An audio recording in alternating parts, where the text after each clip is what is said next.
Salut à toutes et à tous, bienvenue pour ce 12e épisode de la 5e saison de Cold Facts. On vous avait demandé de nous poser un maximum de questions, on a été servis, on a été bombardés. On a essayé, alors on n'a pas pu répondre à toutes les questions, mais on a essayé de les classer par club. Comme on a l'habitude d'en parler au cours de cette émission, on va commencer évidemment avec Genève Servette, qui a remporté le match au sommet contre Bienne, 6-2.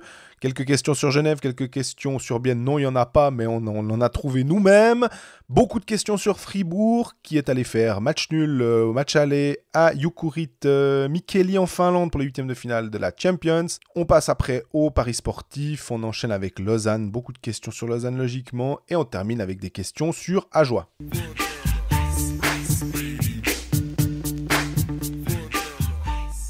Salut Greg. Salut Jean-Fred, comment ça va? Ça va bien, puis toi?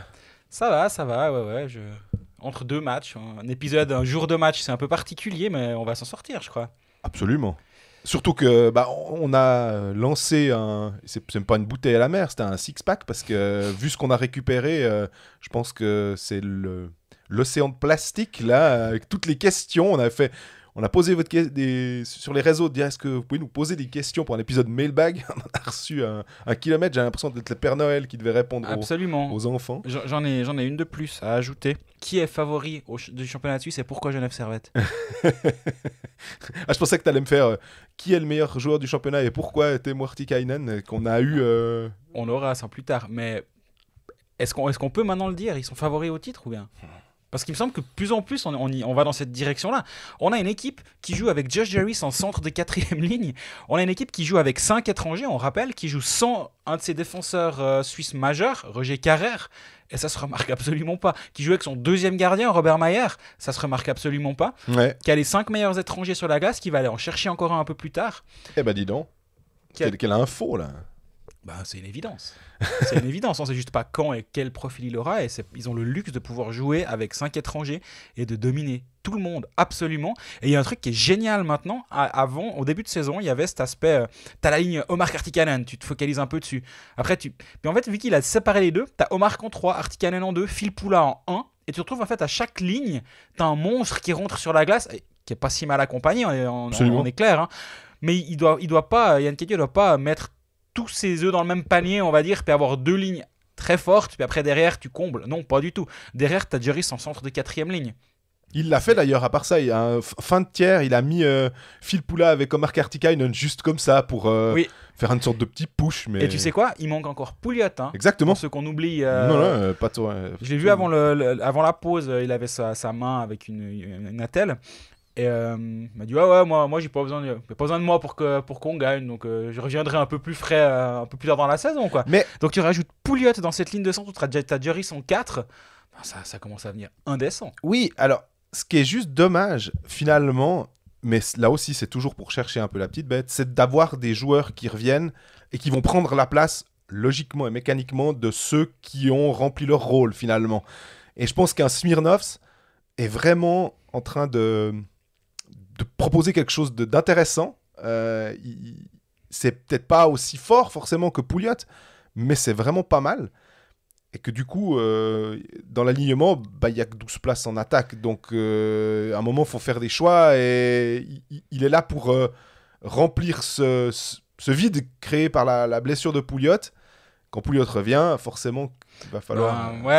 Je vois ce que tu veux dire. Puis forcément, quand tu joues avec Omar, t'as tout de suite plus l'air bien offensivement parce que t'as le puck en zone offensive, parce que il se passe quelque chose quand il est sur la glace. Mais quand tu peux le remplacer par Pouliot, c'est même pas une question. Absolument. Et par contre, à ce moment-là, t'en fais quoi? Et est-ce qu'un Bertadia pourra se poser des questions un peu plus tard? Parce que hier, il bouffe la feuille une fois où ils partent sur à peu près un 2 contre 1 avec Antoniatti, puis il joue la carte solitaire. Là, il doit presque faire la passe. 10 secondes après, il repart une fois à 2 contre 1. Là, il joue seul, mais il a, je pense, plutôt raison. Parce que l'option de la passe, je pense que même le défenseur s'est dit il va pas refaire 2 fois solo. Donc, et il va faire la passe, donc. Mais non, il a rejoué 2 fois solo. Il n'a pas marqué, mais t'as encore Bertadia en ailier de 4, quoi. Moi, Berton qui a été prêté à la Chaux-de-Fonds. Ouais. Donc, il y a des options encore. Mais bon, tu me diras, c'est justement pour ça que le contingent est bien construit. Bertadia, c'est plus un dommage collatéral il devrait avoir plus de temps de glace étant donné son pédigré, étant donné la longueur de son contrat. On mettrait plutôt son cas dans la question des déceptions. À Genève Servette, et d'ailleurs c'est ce qu'on a fait quand on a fait notre épisode top flop de la semaine passée. On peut décemment pas dire que Bertaggia est un top, forcément, que Gauchi, là, pour le coup, a fait, pour l'instant, hein, après, mais là, de nouveau, on juge après 2 mois. Bien sûr, sur un contrat de 5 ans, mais il peut être long ce contrat, on l'a déjà dit. L'un des plus grands arguments que Genève va bien, c'est qu'un des joueurs qui est parti durant l'été est le 2e meilleur buteur du championnat, Tyler Moy, 8e meilleur compteur de la Ligue avec 21 points, et tout le monde s'en fout. C'est terrible, hein. Ouais. Mais il n'y a pas besoin. 2e meilleur buteur du championnat, mais en fait le meilleur il est genevois, puis il est co-2e meilleur buteur avec Phil Poula, qui est tout le temps là, qui marque des points. Maintenant il est le meilleur compteur de la Ligue, Phil Poula avec 27 points. Ouais. C'est hallucinant. Moi, franchement, je ne suis pas allé voir récemment les cotes pour le titre de champion de Suisse. Mais il n'y aura plus vraiment d'intérêt, je pense. Mais sur la Loro, tu as toujours les aspects long terme que tu peux parier. Mais je pense que tout le monde s'est rendu compte. Alors voilà, selon la Loro, Genève est le favori au titre à 4,25 contre 1, devant Zug à 4,85 et Zurich à 4,95. Après, tu as Bienne, Davos, Fribourg, Berne, etc. Puis en fin de peloton, tu as Lausanne à 24. Si on va mettre un peu d'argent sur Lausanne à 24, ça peut être rigolo parce qu'ils vont remonter. Ouais. Peut-être pas exagérer. Mais selon le bookmaker que je viens de consulter, Servette est le favori au titre. Donc en général, c'est quand même un argument pour dire qu'on ne dit pas n'importe quoi. Absolument. J'ai une question, on en profite. Loïc Glana qui met le GSHC a l'air taillé pour faire l'une des meilleures saisons de son histoire. Tu viens de le mentionner. Phil Poula est-il pas le meilleur joueur du championnat et puis après, Cadio est-il en train de rentrer dans les vrais bons coachs de cette ligue? Et puis Rod est-il pas le capitaine le plus exemplaire? Donc Phil Poula, un des meilleurs joueurs du championnat ou le meilleur joueur du championnat, je crois que meilleur compteur déjà, je pense que c'est un petit argument. C'est un petit argument, qui va dans cette direction. Et honnêtement, on l'a dit à longueur de podcast, l'intelligence de jeu, l'envie qu'il démontre, alors que finalement il n'a plus rien à prouver, il a tout gagné. À peu de choses près, hein, étant donné qu'on peut encore étendre le Triple Gold Club au Quadruple Gold Club en ayant gagné la Coupe du Monde. Qui a été retardé d'une année pour le pauvre Phil Poula. Mais c'est tellement aléatoire qu'on va en rester au Triple. Et ce qui me fascine, c'est toujours cette intelligence de jeu. Et hier, il a essayé une passe. Il a volontairement tenté de taper derrière pour que ça fasse un rebond avec la bande. Absolument incroyable. Et ce genre de petites choses... Alors, oui, il y a une confiance folle, mais il prend peu de risques. J'ai l'impression qu'il a un jeu très safe, en fait, parce que justement, quand il voit qu'il y a une situation qui n'est pas favorable, il ne s'embarrasse pas, en fait. Et que c'est un cadeau du ciel pour Genève d'avoir réussi à mettre la main sur ce joueur en ce moment. Et c'est vrai que quand il devra arrêter, parce qu'il arrêtera bien un jour, et ce jour est quand même relativement pas loin. Je veux pas en entendre parler. Il est tellement incroyable à avoir joué, mais t'as pas 1050 matchs de NHL et 530 points. Il a un demi-point par match en NHL sur une carrière de 16 ans. Par hasard. À Détroit en plus, hein, il faut aussi voir, parce que je ne dis pas que Arizona ou d'autres clubs qui sont plutôt bas de classement, mais là c'est Détroit à une belle époque en plus, donc où il y avait vraiment une qualité folle dans l'équipe avec Mike Babcock et tout. Donc après il va à Tampa, c'est pas des manches à balai non plus. Donc il a fait des bonnes équipes, il a joué dans de bonnes équipes, il est capitaine de l'équipe de Finlande et aux Jeux Olympiques et au Championnat du Monde. Ouais, c'est quand même un argument majeur pour dire que c'est un leader par l'exemple, que c'est un joueur qui fait toujours tout juste sur la glace. Et oui, il est moins fancy, moins flashy, moins rigolo à avoir joué, on va dire, que Artikainen, Omark et compagnie. Mais bon sang, qu'est-ce qu'il est efficace. Et c'est ton centre de première ligne. Et si tu arrives à contenir la ligne de Winnick, Phil Poula, parce qu'on oublie un peu Winnick quand même, mais si Phil Poula est bon, c'est aussi parce qu'il y a Winnick avec lui. Et Miranda, qu'on oublie là aussi. Mais comme on disait, dans un dernier épisode, je ne sais plus dans quelle équipe, mais en fait, le fait d'avoir un joueur, on va dire, de complément sur une de tes premières lignes, ça te permet d'avoir un Omark en élite 3. Parce que tu as ton Miranda en élite de première ligne qui fait un sacré job, qui fait le travail de l'ombre, qui permet aux deux autres de briller. Et ça permet derrière de diluer plus ton talent et puis d'avoir cette impression de puissance que dégage Genève Servette. Ouais, alors l'impression de puissance dégagée, sur le powerplay, c'est plus une impression. C'est un fait. Il y a une puissance folle qui est dégagée. C'est un moment, c'est étouffant, cette pression, en fait. Mais parce que c'est toujours la même chose. Tu ne peux pas garder... Déjà que tu es en infériorité numérique, tu ne peux pas garder ou spéculer sur quelque chose.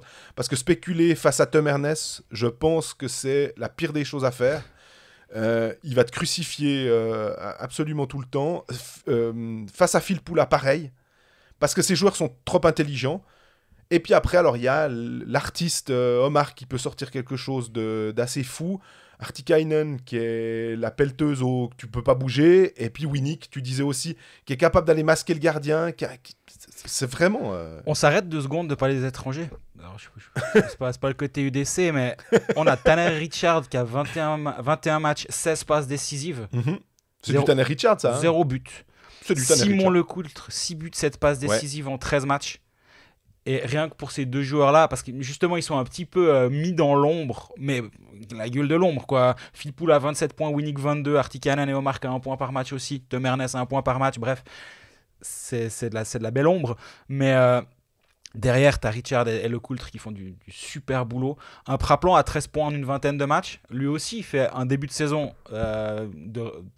Il revient bien après des saisons compliquées du côté de Berne. Là, on est en train de faire la liste des joueurs, hein, mais c'est vraiment, vraiment, vraiment impressionnant. Et moi, j'ai un plaisir fou à aller voir cette équipe de Genève, en fait, je dois dire. Alors, complètement. Et d'ailleurs, la question, Cadieux est-il en train de rentrer dans les vrais bons coachs de cette ligue ? Alors, je pense que si cette équipe est aussi douée, aussi forte et a autant de succès, c'est parce que Cadieux fait pas de la merde derrière son banc, on est bien d'accord. Absolument. Par contre, on lui a quand même donné... il part pas à la guerre avec un couteau à beurre, quoi. Il a quand même quelque chose dans les mains pour avoir de bons résultats. Il a des joueurs de triple gold, il a des champions du monde, il a les meilleurs étrangers de la ligue, il a un contingent suisse qui est ultra fort. Disons, il fait mieux que ce qu'on peut espérer, j'imagine, parce que ce que fait Genève depuis le début de saison, c'est hallucinant. Mais le plancher était très très haut avec un tel contingent, donc... Oui, je pense qu'il fait du super boulot. Et il a fait un super boulot la saison dernière quand il a repris une équipe en cours de route où il a plus dû jouer les pompiers, mais ça s'était bien passé.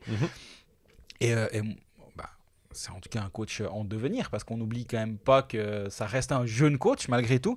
Mais il fait vraiment du super boulot. Non, j'aime bien le fait d'avoir donné sa chance à un entraîneur jeune. C'était aussi un des griefs que j'ai de temps en temps. Et je dis pas que c'est un grief à l'égard de Lausanne avec Geoff Ward, parce que je pense que, comme on a dit, l'expérience dans ces moments-là, elle est vraiment importante. Mais que j'aurais bien voulu voir un coach plus moderne, je sais pas, parce qu'on peut avoir 60 ans et être moderne, mais donner sa chance à quelqu'un auquel on n'avait peut-être pas pensé. Moi, c'est ça que j'aime bien. Tu me diras, Yann Cadieux, il était dans le Sérail déjà en tant qu'assistant, mais il avait un peu fait ses gammes ailleurs aussi, et finalement, tout d'un coup, on lui offre un banc. Alors, on lui offre un beau banc, en plus. C'est en or. Voilà, exactement. Compte tenu du contingent à disposition. Ouais. Mais je pense qu'on est encore c'est encore trop jeune pour juger de ses performances, on va dire, pour déjà faire un statement, pour dire oui, quel grand coach. Laissons-le jouer un match de play-off. Exactement. Parce que la saison dernière, ça s'est pas très bien passé en fin de saison, pour des raisons dont on a déjà parlé. Qu'ils ont eu une fin de saison dantesque où ils devaient revenir de nulle part. Ils ont failli arracher le top 6. Ils ont finalement eu un problème dans les pré-playoffs. Laissons-le arriver en play-off. Laissons-le perdre peut-être un match de play-off, parce qu'il risque quand même d'en perdre au moins une fois un. Cette équipe de Genève, malgré tout ce qu'on vient de dire de bien. Voyons-le voir faire des ajustements. En fait, il faudra qu'ils soient un peu testés au feu des playoffs. Et ce jour-là, je pense qu'on pourra reprendre cette question puis se dire, ok, s'il a du succès en playoffs, ça ne veut pas dire aller au titre, on est bien d'accord. Les Romans n'ont pas gagné depuis avant notre naissance, en tout cas la mienne. La mienne, quand même, c'était à ma naissance. Donc, laissons-le aller au playoff, laissons-le avoir du succès, puis à ce moment-là, on va l'oublier, d'ici là, on ne va pas se mentir, mais... Vous saurez qu'on leur a dit aujourd'hui. Et Rod est-il le capitaine exemplaire ? J'aime beaucoup Rod comme capitaine, effectivement. C'était un choix couillu quand il a été intronisé capitaine très très très jeune. C'était Max Orley qui avait mis capitaine. Parce que c'est un gars, il est de 96. Alors lui, il nous aide grâce à son maillot, comme beaucoup de joueurs d'ailleurs, merci à lui. Mais Il a que 26 ans, mais il est quand même capitaine depuis un moment à Genève. Ça fait depuis la saison 2018-2019. Selon Elite Prospect, moi en général, je pense que c'est assez juste. Il a été mis capitaine à 22 ans. Et moi, je pense effectivement que c'est un capitaine pour qui j'ai l'impression que les joueurs ont assez envie de se défoncer parce que c'est quelqu'un qui va pas tricher, qui va être physique, qui va être aussi leader par l'exemple, qui va accepter de pas avoir un rôle forcément très en vue et puis visiblement en tout cas ne pas s'en plaindre et de toujours jouer à 100%. Donc oui, c'est ce que t'attends d'un capitaine. J'aime bien cette réflexion de dire il se plaint jamais. C'est vrai que déjà il est souvent demandé aux interviews par son rôle, par le C qu'il a sur le maillot. Et c'est quelqu'un... Il n'y a jamais d'histoire, non. En fait. C'est assez fou. Puis effectivement, là aussi, de se dire qu'il n'a que 26 ans, alors qu'on a l'impression qu'il fait partie des meubles. Ouais. On revoit son penalty, il devait avoir 18 ans, donc c'était il y a 8 ans. Ouais. Et ça a l'air d'être une éternité, finalement. Et il est toujours là et il sera encore là pendant très longtemps parce qu'il a signé à long terme. Oui, 27. Si je dis pas de bêtises, il me semble qu'il est papa ou qu'il va être papa. En tout cas, la rubrique Rago, ouais, c'est pas non, moi. mais pour dire que ça aussi, ça change, ça peut changer sa perception, mais que j'ai l'impression qu'on a toujours le même Noah Rod et que si Patrick Fischer le prend aussi assez régulièrement, s'il est disponible, s'il n'est pas blessé, si tout va bien, il sait ce qu'il a avec lui en fait. Absolument. On l'associait souvent à Chervet quand on disait ça, avec ce côté peut-être moins brutal dans sa jeunesse. Chervet s'était calmé, un cœur pas possible et un moteur aussi. On a l'impression qu'ils ont de l'essence en permanence finalement. Ouais. Moi j'aime bien ce joueur et puis effectivement ce que tu dis c'est très juste. C'est un joueur qui est capable de prendre un rôle défensif quand il faut, qui peut jouer en box-play avec Cherves. Ils sont insupportables à jouer pour le power-play adverse. Et... Ouais, en tout cas, il fait partie des joueurs... Enfin, disons, si on me demande qui est la figure, et on l'a souvent dit quand même à ce micro dans certains clubs, dont Lausanne, mais ça va changer peut-être la narration ces prochains temps, on n'en sait rien. Mais on sait pas qui sont les leaders. Et à Genève, on dit quand même très rapidement Noah Rod, pour citer comme exemple, et on le met... Quand on cite d'autres joueurs dans d'autres clubs, on met Rod ou Sprunger. Il est dans ce niveau-là d'aura, malgré le fait qu'il ait que 26 ans, ce qui est quand même un argument aussi là assez intéressant. Puis on a encore 3 questions qu'on va prendre sur Genève. C'est Grégory Boffman. Qui est la plus grande star de National League et pourquoi Timo Hartikainen? Ouais, en tout cas, je suis pas loin d'avoir... j'ai déjà dit une passion pour ce joueur. Chaque match me conforte dans le fait que c'est incroyable de le voir jouer. Ceux qui n'ont pas vu le 1-0 contre Bienne, où il fait une petite feinte, où il se met le puck sur le patin gauche pour se le renvoyer sur la crosse. Du coup, ça met le défenseur dans le vent. Le gardien, il n'a pas compris ce qui lui est arrivé. Puis il met un shoot, une flèche décochée en une fraction de seconde. Timou Desbois, c'est vraiment... Ouais. Lucky Luke, moi j'adore ce joueur. Est-ce que c'est la plus grande star du championnat? On a quand même Alexandre Texier qui fait pas beaucoup de bruit, mais c'est quand même une superstar en devenir. Disons, il est dans les débuts des 20 ans, il a 22 ans, quelque chose comme ça. Ouais. C'est quand même...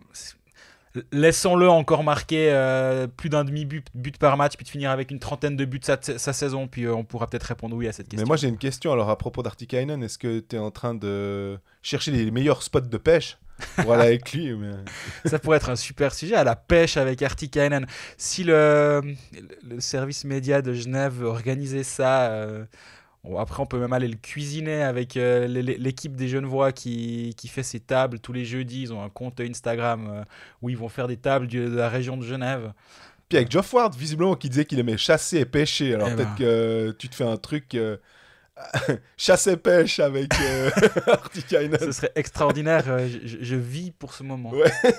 Le GSHC peut-il garder cette cadence sur l'ensemble de la saison de Birdie Man sur Twitter? Alors... Moi, j'ai envie de dire oui, dans le sens où t'as pas l'impression... Alors, en termes de points, c'est dur à dire, parce que là, c'est quand même un niveau qui est hallucinant. Mais dans le jeu, on va dire, certaines pièces sont tombées du bon côté sur ce début de saison. Il y a des matchs qu'ils ne devaient pas gagner, qu'ils ont gagné. Il y a des circonstances de matchs qui ont tourné en leur faveur assez régulièrement depuis le début de saison. C'est aussi parce ils jouent bien, ils provoquent les bonnes choses, disons. Il y a eu le but hors-jeu à Fribourg, il y a eu le but, le hors-jeu contre Bienne, il y a eu la creuse qui cachait un hors-jeu à Genève, aussi contre Fribourg. Il commence à en avoir eu 2 ou 3 qui sont tout tombés du bon côté, sans que ce soit un scandale, hein, bien sûr. Je pense en termes de points, ça va être compliqué de terminer. Ils ont 21 matchs, 49 Ils avaient un points. haut PDO en plus. Hein. Voilà. Par contre, dans le jeu et dans la jouerie, on va dire, moi, je vois pas de sur-régime à ce niveau-là. Ils jouent juste bien et ils sont forts. Et y a pas. Si on prend un exemple, l'année passée, c'est le meilleur exemple, je pense, qui est arrivé ces derniers temps, c'est un Nathan Marchand qui a une 20aine de buts. Tu dis, ça, c'est pas tenable. Ouais. Alors, ça a tenu sur une saison, mais après, ça s'essouffle. Là, si on regarde, alors oui, Simon Lecoultre a 6 buts déjà, c'est trop par rapport mais Vatanen n'est pas là. Donc... Mais Vatanen n'est pas là, exactement. Donc, c'est un tout petit peu trop, mais un Richard a 16 passes décisives. Là aussi, c'est un petit peu trop, mais il a Artikainen qui met un but par match. Donc forcément, il faut que de temps en temps, quelqu'un lui passe le puck, parce qu'il va pas aller le chercher forcément tout seul derrière la cage, lui. Hein. Sinon, il n'y a pas assez de temps pour ramener le puck en zone offensive. Donc, il n'y a pas de sur-régime dans ce qu'on voit. Donc moi, je n'ai rien contre le fait que ça continue, en tout cas. Ouais, je suis tout à fait d'accord avec toi. Et puis, la dernière question... Est-ce que Greg est également responsable des affiches de match du GSHC Note de Birdie Man avec une pointe d'ironie qu'on aime beaucoup. Non, absolument non. Faut le contexte aussi. Hein. Absolument non coupable. En général, il y a des jeux de mots. Comment dire Débile. Non. Je suis en train d'essayer d'organiser une soirée pêche avec Teemu Artikainen, donc je peux pas me permettre d'en parler. Mais non, c'est pas moi. Ça n'a pas été outsourcé à Blick, la création des affiches et les jeux de mots sur ces affiches. En anglais, hein, les jeux de mots. Les jeux de mots en anglais avec Bill, c'est plus facile. Ouais, je sais pas, te fais pas de Bill, ça aurait pu marcher aussi, ou bref, on aurait pu s'arranger. Mais non, ils se débrouillent tout seuls comme des grands pour nous faire ça, et ça égaye quand même, il faut pas se mentir.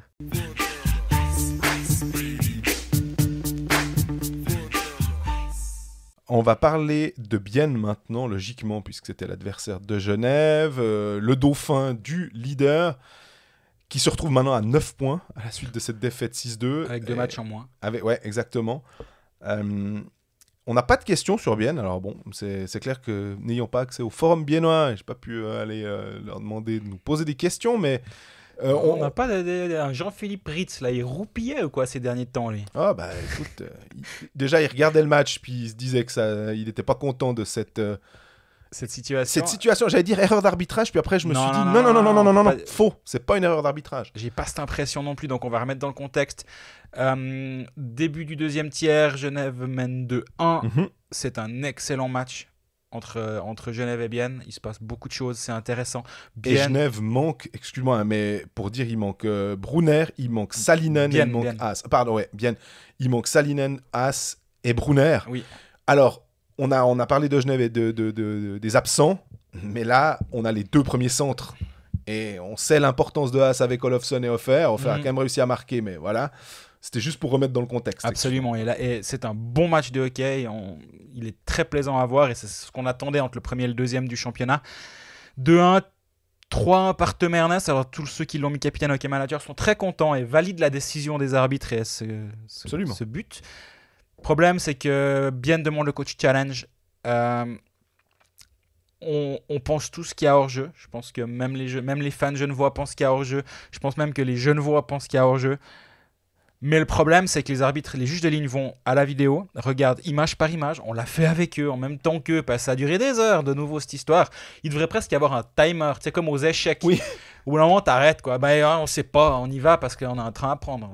J'étais en voiture, mais au bout d'un moment, c'est un peu longuet cette histoire. Et il y a une jambe qui cache sur une image, puis après, tu sais pas s'il est hors-jeu, puis après, je pense qu'il y a hors-jeu, clairement. Même chose. Mais au moment où on me demande, est-ce que tu es à 100% sûr? J'ai un doute. J'ai clairement un doute. Je dis non. Est-ce que je suis sûr à 100%? Je dis non. Voilà. Donc c'est en fait le problème qu'ont eu les arbitres à ce moment-là. Et ils ont le droit de ne pas avoir une image qui est concluante vu la qualité des images, on est bien d'accord. Problème, c'est que le staff biennois demande ce coach challenge et dit « Allez voir à la vidéo s'il y a hors-jeu ». Les arbitres reviennent, disent « On n'en a pas la moindre idée ». Mais vous prenez 2 minutes de pénalité quand même derrière. Et ça, c'est vraiment, vraiment pas possible. Derrière, ils tiennent le box-play, ce qui est déjà une sorte d'exploit quand même face à un box-play qui a 33% de réussite depuis le début de la saison. Un powerplay, ouais. Pardon, Ouais. Bien tient son box play Voilà. face au VAR. Et 3 secondes après le retour du joueur pénalisé, goal. Donc en gros, c'est un power play, hein, on va pas se mentir. Même si dans les statistiques, il va pas apparaître comme tel. Bah voilà, 4-1, on passe de 2-1 qui aurait pas dû être validé, peut-être, ou on sait pas, mais on imagine que non. Donc 3-1. Et derrière 4-1, le match il est fini. Au revoir, merci, on va plier les goals. Donc c'est un peu rageant.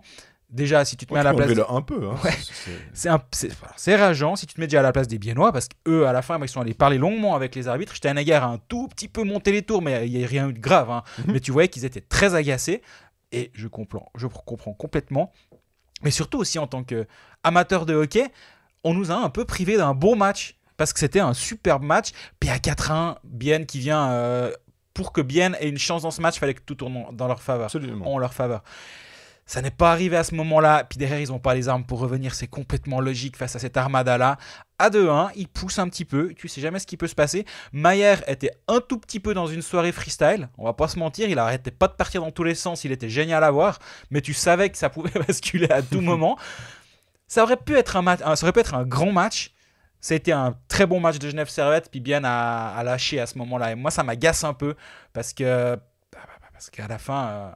tu as le droit de le valider ce 3-1 et je pense que Genève mérite de gagner son match, il faut bien qu'on s'entende. Oui. Mais par contre, Bienne aurait mérité d'avoir une chance de compétitionner, on va dire, encore un petit peu. J'ai l'impression que Bienne a la tartine qui tombe un peu du mauvais côté en ce moment. Les défaites qui sont venues, ça fait la deuxième défaite, il y avait juste avant la pause hein, Contre à Lugano. Et puis, celles-là, elles sont complètement acceptables. Hein. Encore une fois, 10 victoires consécutives, co-record. À un moment, on sait qu'on va tendre vers une certaine moyenne. Moins de chance. Genève a toujours cette chance. On provoque toujours cette chance. Bienne ne la provoque plus trop. Il faudra retrouver pour Bienne un moyen de reprovoquer cette chance, finalement. Bon, là, je vais être un peu obligé de contrer parce que justement ils ont une défaite à Lugano ou à la maison à Lugano 5-3, ils ont une défaite à Genève. Ouais, bah, next quoi. Oui. En faisant un bon match, moi je Bien trouve. sûr, il faut pas laisser s'installer une spirale négative. Non, je vois pas ça comme ça honnêtement parce qu'ils sont à plus de 2 points par match, ils ont 19 matchs, 40 Bien sûr. points. Non, Il faut pas non plus que les absences de Haas et de Salinen soient trop longues. Mine de rien, je pense que Brunner c'est plus gérable. Les deux autres, l'importance quand on voit, sans faire injure de nouveau à ces joueurs-là, et Dieu sait qu'on aime les jeunes joueurs, et j'étais très content de voir Jérémy Berchi, de voir Luca Christen derrière, qui était en tout cas sur la feuille, hein, de voir, alors Ramon Tanner, je suis moins fan de ce joueur, mais reste que c'est un jeune, et Matteo Reinhardt, mais en face, quand tu dois affronter Josh Joris, Phil Poula, même un Denis Smirnovs, quand t'es jeune comme ça, c'est pas forcément un cadeau. Ma foi, tout le mérite à Tormenon de les lancer puis de se dire, de pas avoir peur et de les faire jouer. Mais on en conviendra quand même que c'est pas un environnement simple pour ces jeunes joueurs-là, quoi. Non, absolument. Puis en fin de match, on a eu du power play pour Noah Delémont aussi. Matteo Reinhardt, il joue plus de 10 minutes quand même dans son match. Ça, c'est quand même une chose assez chouette à noter. Christen, comme tu dis, il a été sur la feuille, mais il a eu très peu de temps de glace. Juste, Radgeb a 11 minutes de glace. Je ne sais pas s'il a eu un petit souci en fin de match ou si c'était juste qu'il a bâché, puis il a préféré justement aller envoyer un peu de temps de glace à Delémont au powerplay. Envoyer du jeune. Exactement. Donc, bah voilà, c'est vraiment c'est rageant au-delà de la deuxième défaite consécutive qui m'inquiète alors nullement. Ce qui m'inquiète un peu plus, c'est qu'ils accueillent Zug vendredi. Ouais, j'allais dire la suite du calendrier pour Bienne. Et ils accueillent Zug vendredi et ils vont à Cloton samedi. Mais non, tout va bien du côté de Bienne. Et Harry Sateri a pu avoir une demi-journée de congé parce qu'il est sorti après le 4-1. Mm-hmm. Il avait fait aussi les matchs de la Cariala, en tout cas. Exactement. 4-1, il sort. Ritzi rentre, premier shoot, ouais. Premier goal, 5-1, bienvenue dans le match. Et après, c'était un peu plus simple. Mais, il a fait 2-3 saves à part sa Ritz. En fin de match, il était énorme. Quand il sort les bottines, là. Ouais. Wow. Il vole un but à Smirnovs. Ouais. Il vole clairement un but à Smirnovs. Donc, pour lui, c'était une soirée tout à fait OK. Puis ben voilà, à la fin, j'ai parlé avec Antti Turmenan et puis Martin Steinegger de cette situation. Notamment, les deux n'ont pas fait des grands cris, évidemment, et c'est deux personnes très intelligentes. Mais Turmenan m'a quand même clairement fait un plaidoyer pour la vidéo, pour les caméras sur les lignes bleues, parce que ça va... Enfin, j'ai vu des gens sur Twitter le dire, et c'est assez ironique, mais c'est vrai. Pour foutre des caméras à l'intérieur du banc des pénalités, pour filmer les joueurs, là il y a du monde et là ça marche et là il y a pas de... Alors oui, c'est pas dans le même système, j'en sais rien, mais au bout d'un moment on en revient à la même chose. Quand la KHL était venue faire des matchs à Davos, tout était là, il y avait les caméras au plafond, alors qu'en Suisse c'était encore oh mon dieu on peut pas, c'est compliqué, là imaginez le toit de la Valachia il va tomber quand il y aura une caméra. Il y avait tout le temps une excuse à la con pour ne pas les mettre. Et là, alors c'est quoi? Oh oui, mais c'est pas facile. Mais on n'arrivera jamais. Là. Par contre, alors mettre les caméras à l'intérieur, là c'est bon. On a le joueur se dit, moi je dégueulasse à chaque fois, c'est en contre-plongée. Enfin, c'est par en bas plutôt. Non. Je sais pas pourquoi ils font ça déjà, mais bon, bref, soit. Mais foutez les caméras de l'autre côté, quoi. S'il vous plaît. Alors oui, ça va pas régler tous les cas. On a déjà dit ça. Hein. On est entièrement d'accord. C'est pas le remède à tous les problèmes. Mais là, le nombre de cas cette saison, je pense que typiquement, j'ai regardé hier s'il y avait une caméra sur la bleue, est-ce qu'il y aurait une jambe qui coince ou autre? Non, en fait, c'était clair. Une de chaque côté, tu vois les deux images en simultané. 90% des cas, ça va te les régler. Exactement, c'est juste ça, en fait. On sait bien. Est-ce que ça règle tous les problèmes? Tu l'as très bien dit, la réponse, c'est non. Mais est-ce que ça en élimine une immense majorité? Oui. Et tu te retrouves finalement sur, on va dire un cas par saison où tu es là. Ouais, là, c'est non concluant. On ne peut vraiment pas dire, malgré les 18 images qu'on a, on n'est pas sûr. Voilà. Et là, il n'y a pas 2 minutes de pénalité parce qu'on n'est vraiment pas sûr. On allait voir toutes les vidéos possibles et imaginables. Il n'y a pas. On n'arrive pas à dire. Donc, vous avez raison. Il y a peut-être hors-jeu, on ne sait pas. Donc, vous n'avez pas 2 minutes de pénalité parce que c'est pas correct. Et moi, je trouve que ça, il devrait le changer urgemment, ce truc. Mais ce que je ne comprends pas, c'est que les clubs qui, eux, votent, finalement, c'est leur ligue.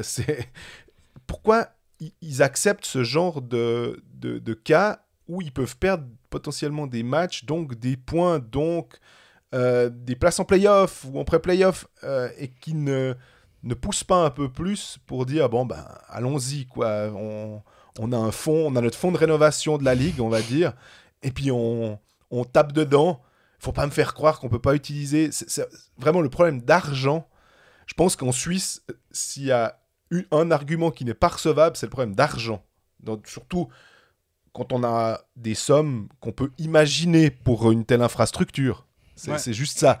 On ne parle pas de sommes complètement délirantes. C'est juste de dire, est-ce que ce n'est pas un meilleur investissement de mettre ça en place?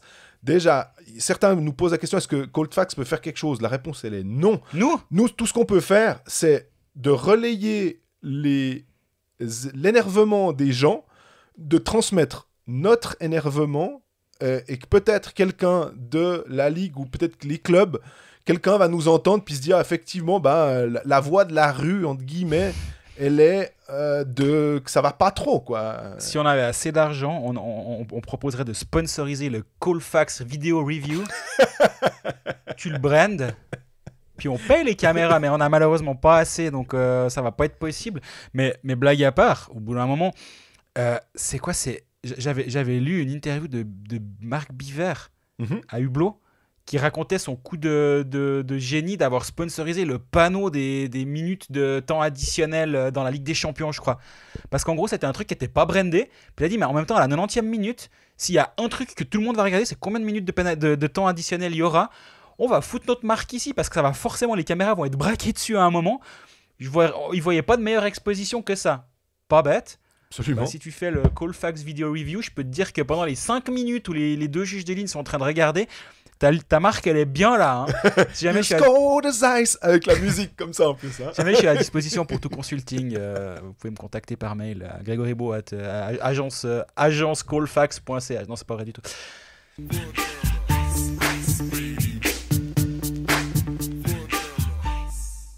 On passe à Fribourg, qui ne jouait pas en championnat de Suisse, mais en 8e de finale aller la Champions League contre Claudio Micheli. Ah non, pardon, Jukurit. Ça, c'était pour les vieux. Hein, c'est une référence de très très vieux. Jukurit Micheli, le club finlandais, 1-1. Finalement, les matchs nuls existent encore parce qu'il y a le match retour dans une semaine à la BCF. Et puis, Fribourg devra juste gagner finalement. Et s'il y a 1-1 ou 2-2 ou match nul après 60 minutes, ça partira en prolongation et tir au but, je suppose. J'avoue que je n'ai pas regardé le descriptif du règlement dans ces cas-là. But de Ryan Gunderson. Ouais, qui était dans le slot en plus, qui s'est retrouvé à venir pousser le puck au fond.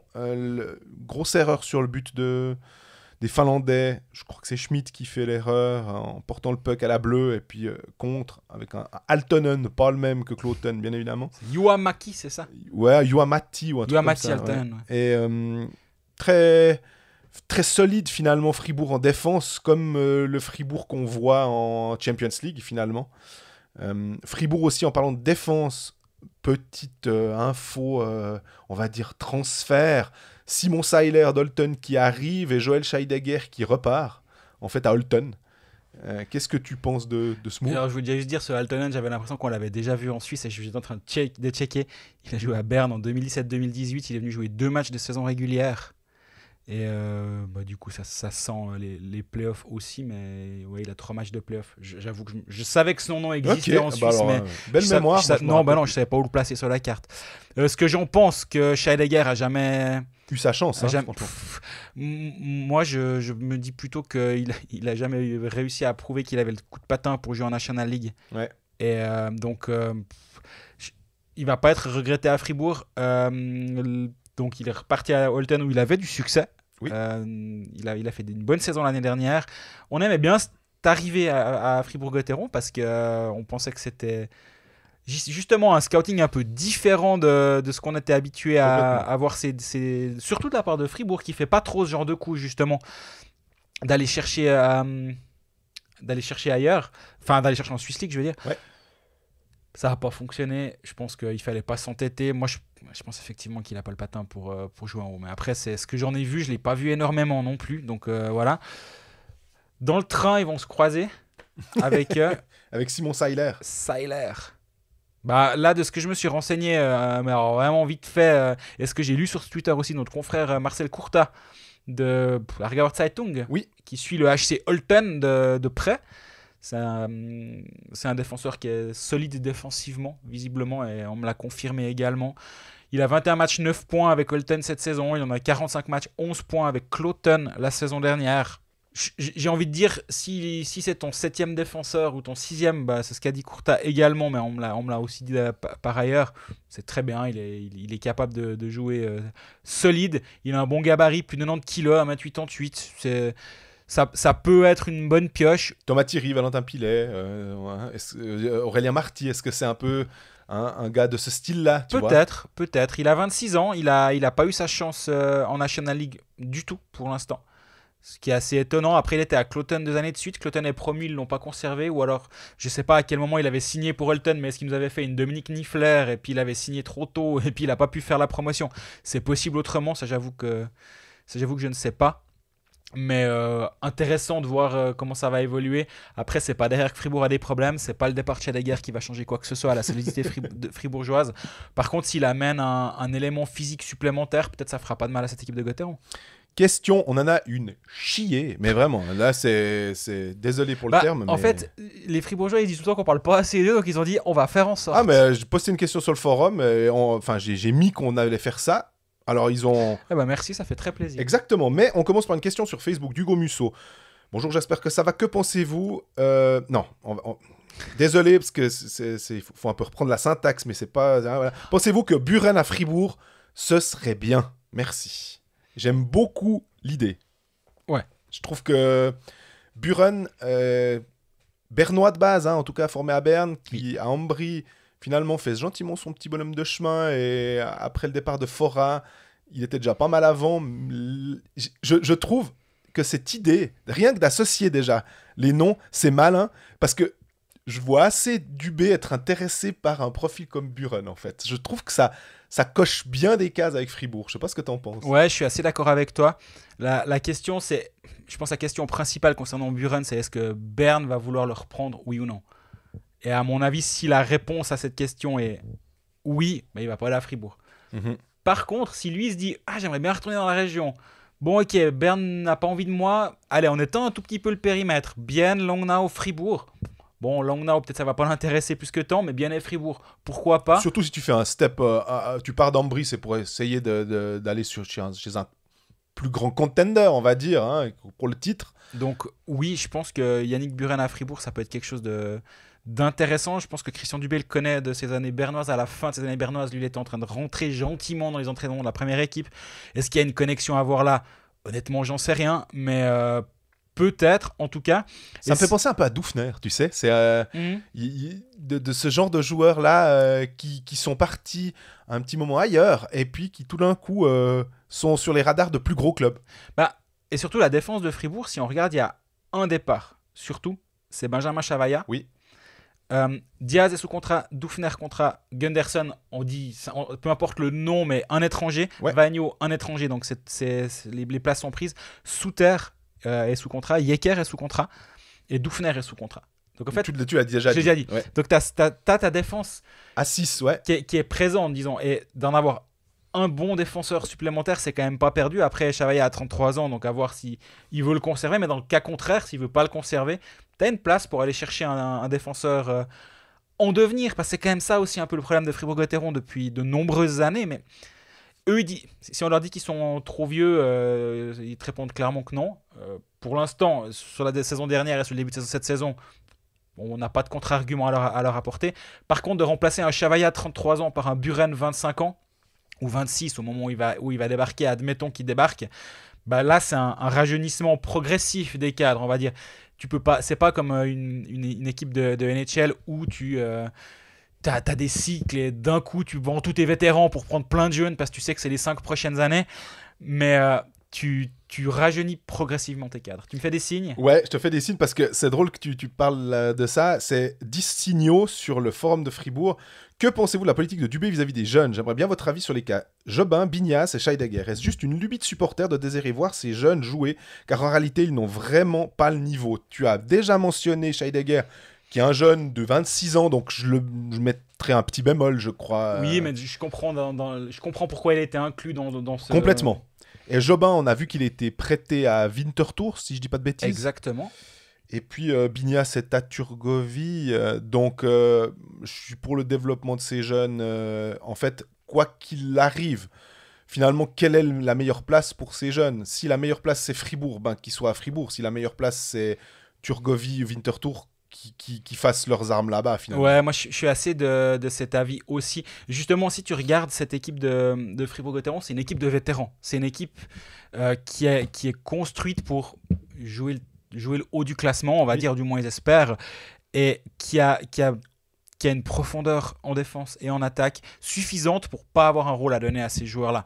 Donc si un Gaëtan Jobin peut aller gratter du temps de jeu de qualité à Winterthur, un Bignas qui peut aller chercher des 15-17 minutes à Turgovie, il a 7 matchs, 2 buts, les deux le même soir contre Langenthal.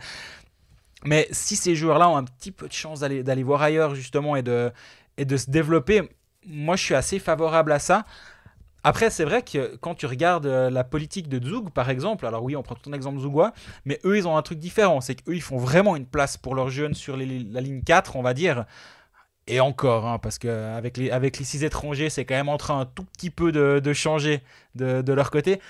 Mais la situation est beaucoup plus simple. Tu peux te dire, bon, on garde 2 places pour nos jeunes en ligne 4, mais on a l'académie juste à côté. On avait l'académie aussi à disposition pour faire monter, descendre les joueurs et puis pour pouvoir toujours amener du 109, ce qui n'est pas le cas quand tu n'as pas d'académie à portée de main.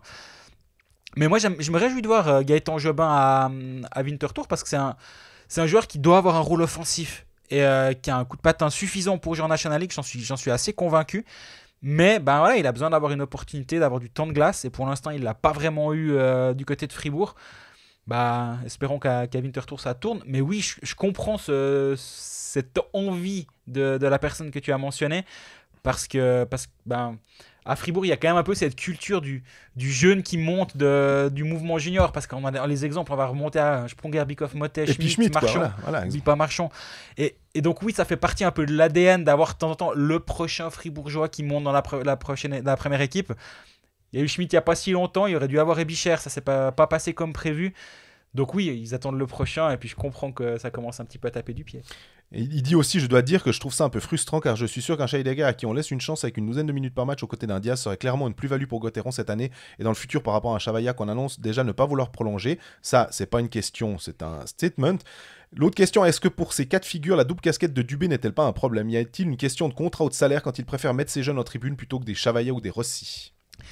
C'est une bonne question, parce que souvent on parle de la relation entraîneur-directeur sportif. L'exemple qui vient assez souvent, c'est Marc Gauchi qui taperait, c'est pas le cas, hein, mais qui pourrait venir sur l'épaule de Yann Cadieux et puis dire dis donc Gaillard, j'ai signé, on revient à lui, mais voilà, j'ai signé Bertadia pour 5 ans. Là, il joue 6 minutes par match, il a une passe décisive par hasard une fois ou un but, je sais plus. Je passe un peu pour un âne, on peut pas faire quelque chose là. Et donc, oui, t'as cette relation-là piquante. En fait, c'est la même personne qui doit lui-même pas trop se faire passer pour un âne en faisant jouer ses propres joueurs.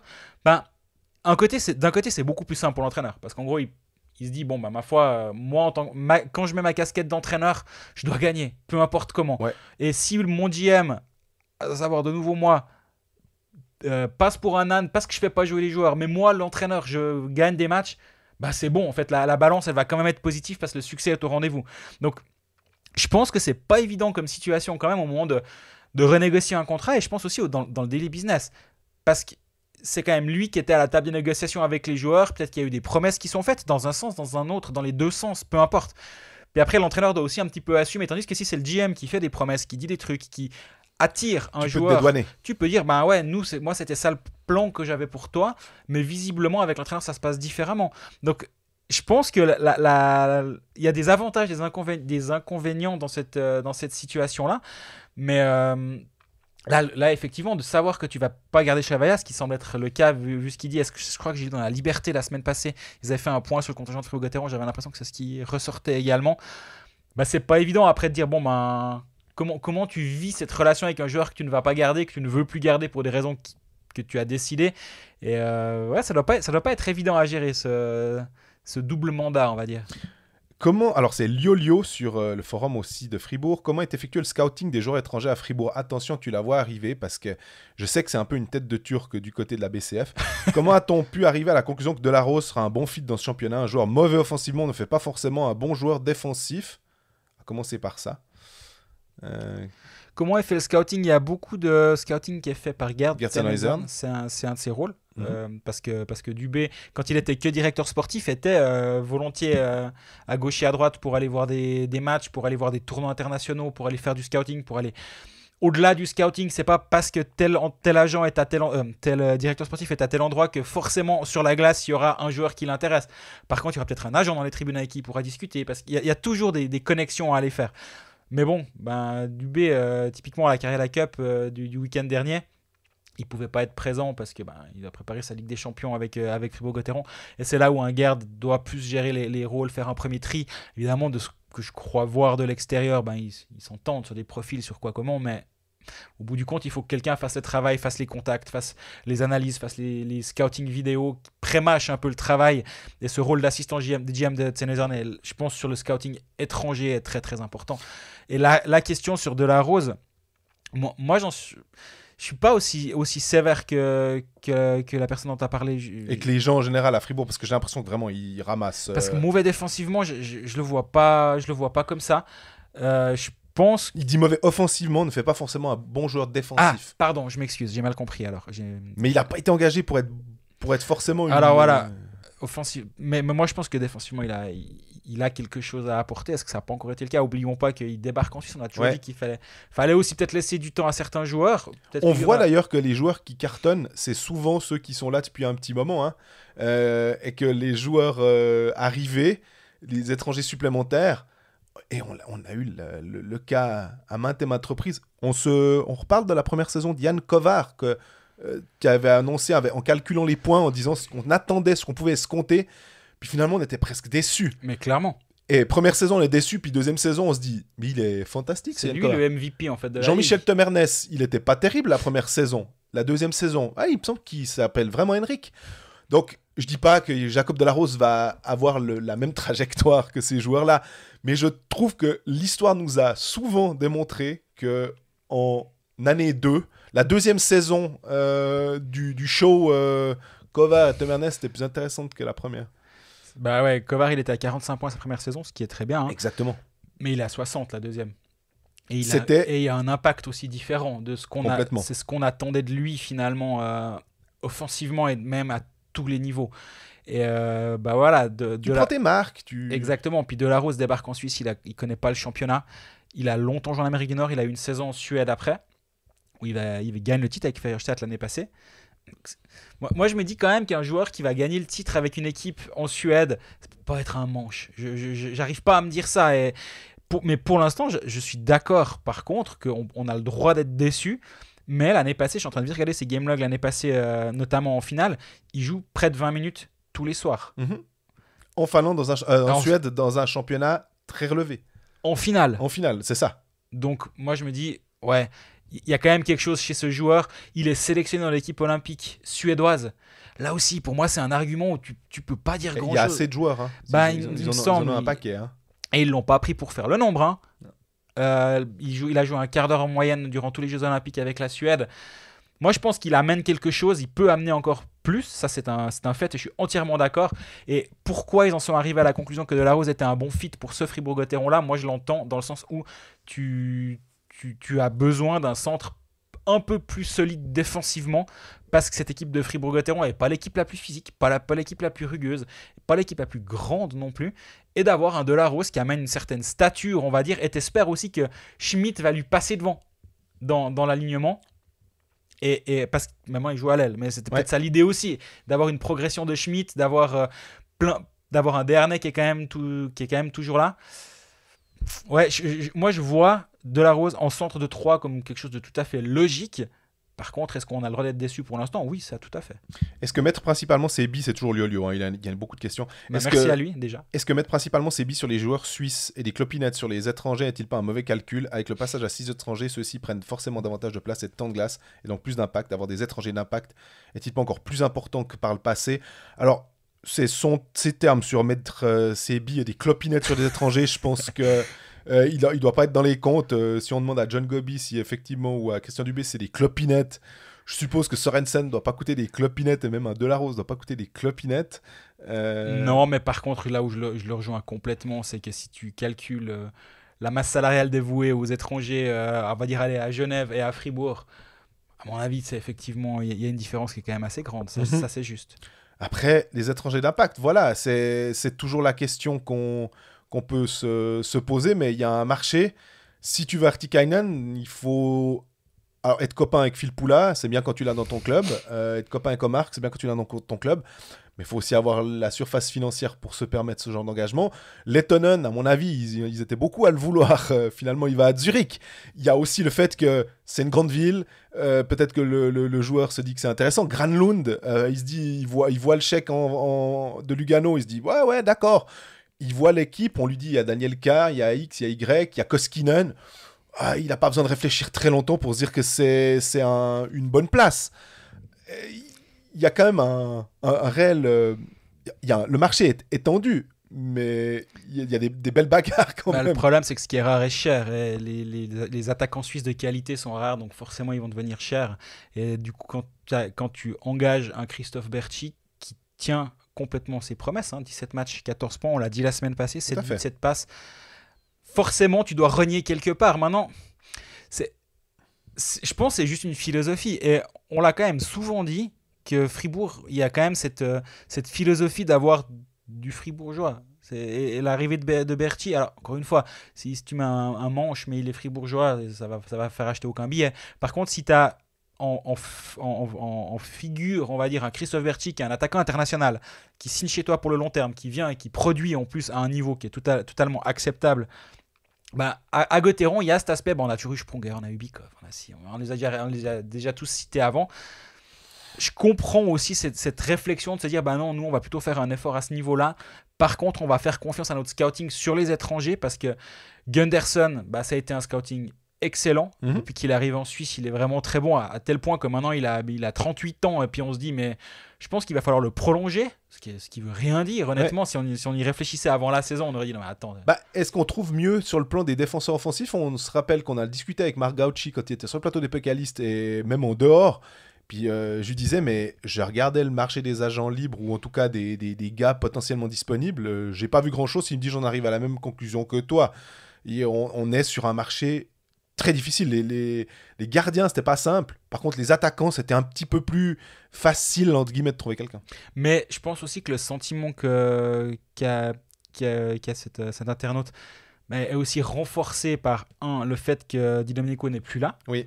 Il fait du bon boulot là-bas, mais on lit quand même dans le... Comment dire ? Le microcosme. Ouais, non, mais autour du départ de Lundskog, personne n'a écrit « il a eu la tête du coach », pas du tout. Mais par contre, que Lundskog ne savait pas faire façon Di Domenico, malgré les points, malgré tout ça, mais qu'au bout d'un moment, c'est mes collègues de Zurich qui ont rappelé cette histoire, pour ceux qui la connaissaient, moi je ne la connaissais pas, en février 94, il y a le jeune Kovalev, qui en faisait qu'à sa tête, qui faisait des shifts tout le temps beaucoup trop longs, qui se laissait glisser loin du banc pour avoir une chance offensive supplémentaire, si bien que ça a énervé son coach. Et son coach l'a envoyé pendant 5 minutes sur la glace, consécutive. À chaque arrêt de jeu, il le renvoyait. À chaque arrêt de jeu. Puis en fait, mes collègues de Zurich disaient, est-ce que Lundskog, qui était encore en place à ce moment-là, va un jour faire avec Di Domenico la méthode Keenan qu'il avait fait avec Kovalev, à savoir, tu veux jouer des shifts très longs? Eh ben pas de problème, allez va. Et 5 minutes consécutives, la vidéo existe sur YouTube. Bon, le problème, c'est qu'après 4 minutes 30, il part sur l'aile, il met un plomb dans la lucarne et il marque. Raya la la la la la la la. Tu vas pas nous la chanter à chaque épisode, s'il te plaît. C'est déjà arrivé la semaine passée. Sinon, je fais une compilation et après, on la vendra.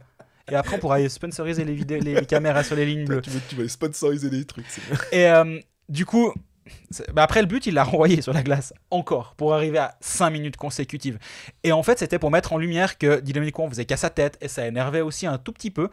Dubé a su en faire façon pendant 2 saisons. Alors, il n'est plus là, certes, et son impact offensif manque vraiment, parce qu'il est irremplaçable offensivement, mais c'est aussi accentué par le fait que Sørensen a joué que 3 matchs et en étant une fois encore à moitié blessé, une autre fois grippé, il n'a pas commencé sa saison, Sørensen. Laissons-le commencer sa saison, puis peut-être qu'on réévaluera aussi un petit peu l'impact des étrangers à ce moment-là, peut-être. Concernant le leadership à Fribourg, est-ce que Fribourg ne manque-t-il pas de tronche dans le vestiaire pour secouer les autres dans des moments difficiles? Il n'y a pas eu de gros réveil en demi des playoffs la saison passée. Cette saison, on ne veut pas trop se faire mal devant le but. Alors, autant on pose la question à Lausanne et tu l'avais mis en lumière que le problème du leadership au moment de demander des interviews, j'ai pas cette impression à Fribourg. Bon, j'ai l'impression que Diaz, Sprunger et compagnie, on est... même Berra, on en a une Kyriel, même Gunderson. J'ai l'impression qu'on peut en trouver... Des harnais. Voilà, non, alors cet aspect-là, je le vois pas. Surtout que peine à se faire mal. Alors, offensivement, si j'entends par contre complètement que cette équipe est un peu frustrante à pas vraiment aller gratter, justement se faire mal, c'est le bon terme. Et ça, je vois tout à fait. Est-ce qu'il faut l'imputer au leadership ou à son absence? Je le vois un petit peu moins, justement, pour les raisons dont tu as parlé. Hein. Pour moi, Diaz, on peut même arrêter la liste là. Exactement. Ça suffit presque comme argument. Ça a été le capitaine de l'équipe de Suisse. C'est un joueur emblématique qui lead par l'exemple. Mais au bout d'un moment, c'est pas lui qui peut aller devant le filet, dévier un puck ou reprendre un rebond après l'arrêt du gardien parce qu'il a été au bon endroit, ça c'est clair. Concernant la rotation sans cesse des lignes d'attaque, manque de stabilité égale manque d'offensive actuelle, pour l'interrogation. Si on prend l'exemple de Bienne, les absents sont remplacés au poste pour poste, que ce soit un membre de la 4e ou de la première ligne, tout l'inverse à Fribourg. Là aussi, je me dirais, l'année passée, Marchand qui était en 3e ligne, qui monte en première, ça fit super bien. Rossi qui vient en 3e ligne avec Walzer et Jörg, c'est pas si mal que ça. Donc, ouais, j'ai l'impression que peut-être ça marchait mieux l'année passée. Mais... Ça, c'est vrai. Mais c'est vrai que maintenant, si tu réfléchis depuis le début de la saison, puis tu dis, nomme-moi un duo fribourgeois, c'est pas simple. Hein. Alors, il y a Kokkonen-Berchi. Je pense qu'on l'a vu assez régulièrement. Il y a Desharnais Motet, on l'a vu assez régulièrement. Ouais. Mais il y a eu un brassage systématique. Et là, ça m'a fait rire parce qu'en Ligue des Champions, ils ont le droit de jouer avec leurs 7 étrangers. Donc, il a de nouveau tout brassé. Mais est-ce qu'à long terme, ça va aider l'équipe? J'en sais rien. Mais par contre, c'est vrai que la méthode biennoise, on va dire, où tout le monde est un peu interchangeable, mais surtout, on a une stabilité. Et si c'est Rayala qui manque, s'il marque, après tu chantes. Si c'est Rayala qui manque, on va trouver un ailier pour mettre à la place de Rayala. On va pas rebrasser nos lignes. On va garder la ligne de Kunti, Künzle, Brunner. On va pas enlever Künzle à cette ligne-là pour le mettre en première ligne. Et donc déséquilibrer la ligne 3. Et ça, c'est vrai que c'est quelque chose qui est assez remarquable du côté de Bienne. Et Fribourg, ça se passe pas comme ça. Quand tu poses la question à Dubé ou aux joueurs sur ce plan-là, ils en parlent pas vraiment de manière négative. Au contraire, en gros, tu as des automatismes qui se créent et que c'est beaucoup plus facile justement de jouer à peu près avec tout le monde. Notamment Marchand qui, lui, a, je pense, vraiment joué avec absolument tout le monde dans cette équipe. Mais au bout d'un moment, tu dois avoir une hiérarchie qui se dessine, tu dois avoir des lignes qui sont là. Et c'est toujours pas vraiment le cas à Fribourg. Et on est bientôt en décembre, quoi. Et là, c'est vrai que ça commence un petit peu à faire long, je trouve.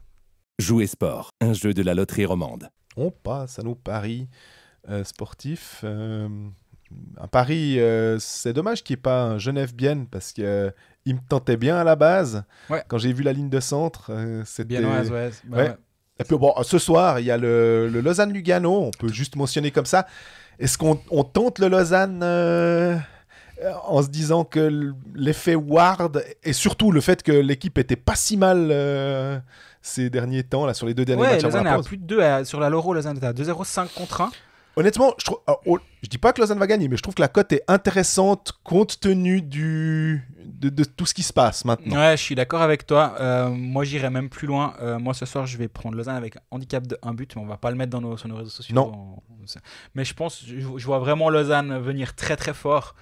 Et je sais pas s'il y a le pari Lausanne marque plus d'1 but dans le premier tiers ou un truc comme ça. Genre 2 buts des... Ouais, je pense qu'on peut trouver une connerie du genre. Mais on va donc pour nos réseaux de vendredi, on va regarder les 4 matchs qui auront lieu. On a un Ajoie-Rapperswil, on a Ambry-Cloton, on a Bienne-Zug et on a Fribourg-Davos, 2 clubs de Champions League qui ont joué, donc il n'y aura pas à savoir s'il y en a un qui était favorisé ou pas. Qu'est-ce qui pourrait être intéressant? J'ai l'impression que forcément la cote de Rapperswil doit pas être, elle sera peut-être pas phénoménale. Elle doit peut-être déjà exister, non? Ouais, je vais te trouver ça, mais... Parce que je me dis, comme les 2 équipes n'ont pas joué... Ils sont à 1,70 à Ajoie. C'est quand même pas mal. Après, la question, tu vas m'obliger à mettre du -1. Déjà, je te connais. Donc, c'est... Moi, il y a un pari que j'aime bien quand je vois cette ligne. C'est Bienne-Zug, plus de 6 buts et demi, à 2,55. Ou alors, on peut faire une de bêta, plus de 5 buts et demi à 1,80, ce qui est déjà une jolie cote, hein, je dis pas. Mais Zug, ils sont en train vraiment de monter en puissance. Ils ont gagné beaucoup de buts. 5-1, là. 5 buts en 29 minutes, un truc comme ça. Ouais, mais on avait dit qu'ils montaient en puissance et qu'ils allaient vite être... Ouais. À ce micro, qu'ils allaient être injouables dans pas bien longtemps. Et donc il y a 2 options. Soit tu te dis que Zug à 2,45 à Bienne, c'est violent. Surtout s'il manque toujours Salin Aneas. Honnêtement, je ne sais pas. Si c'est le cas, aller sur Zug, ça peut être intéressant. 2,40. Non, mais 2,45. Non, mais je change. Non, je change. Zug à Bienne. Et Ambry à Cloton, Ambry est à combien? Parce qu'ils sont pas formidables ces temps, hein, d'ailleurs.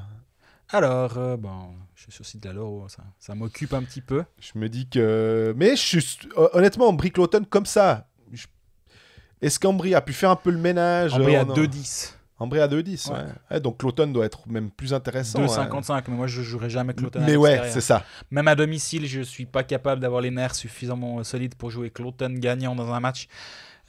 Ambry à la maison de 10, c'est intéressant. Zug à l'extérieur de 45, c'est intéressant. Rapperswil à l'extérieur quand même, malgré tout, c'est intéressant. Je suis d'accord, évidemment. Et puis finalement, le Fribourg-Davos, j'ai pas trop envie de toucher. Non, Fribourg-Davos, c'est tendu. Hein. Parce que Fribourg, ils reviendront quand même de voyage. Ils ont fait une semaine loin. Après, ils ont une semaine de pause, hein, donc on va pas non plus les plaindre. Mais Davos a Davos a aussi joué en Ligue des Champions à la maison, par contre. Oui, contre Tappara Tampere. Voilà.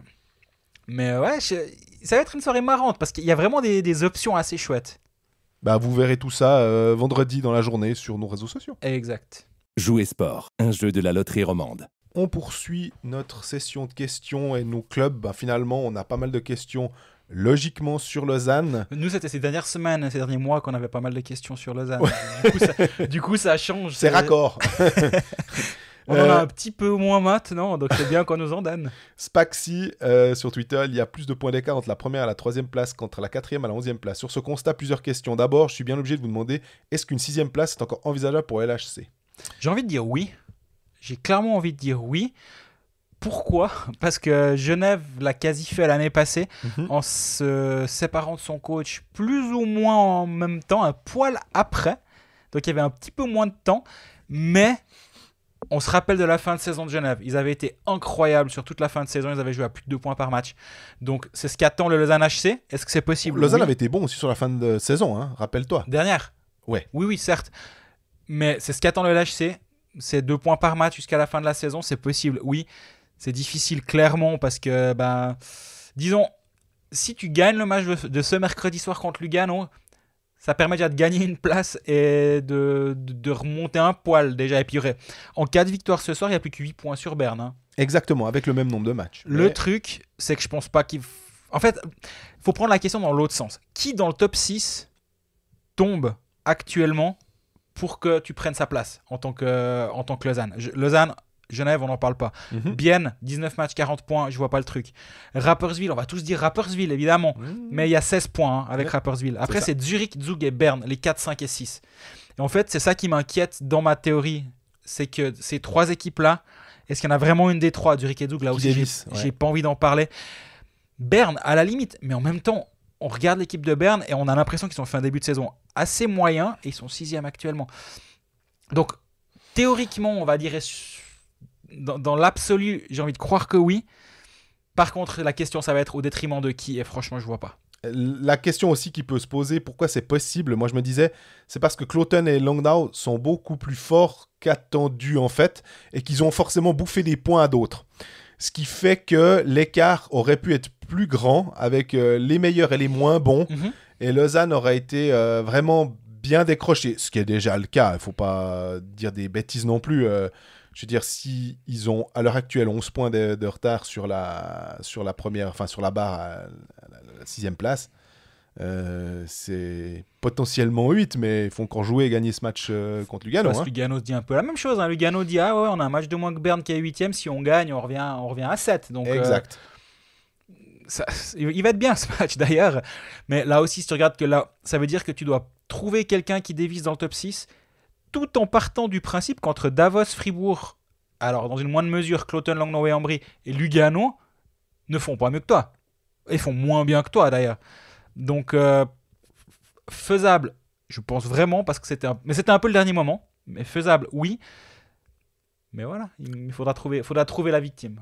On prend la question d'Yvan Déné. Est-ce possible pour le LHC de s'inscrire dans un projet à long terme ?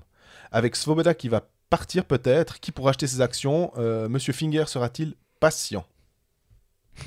Mais il a dit était pas mal patient quand même, si je dois dire. C'est un modèle de patience. Pour l'instant, ouais.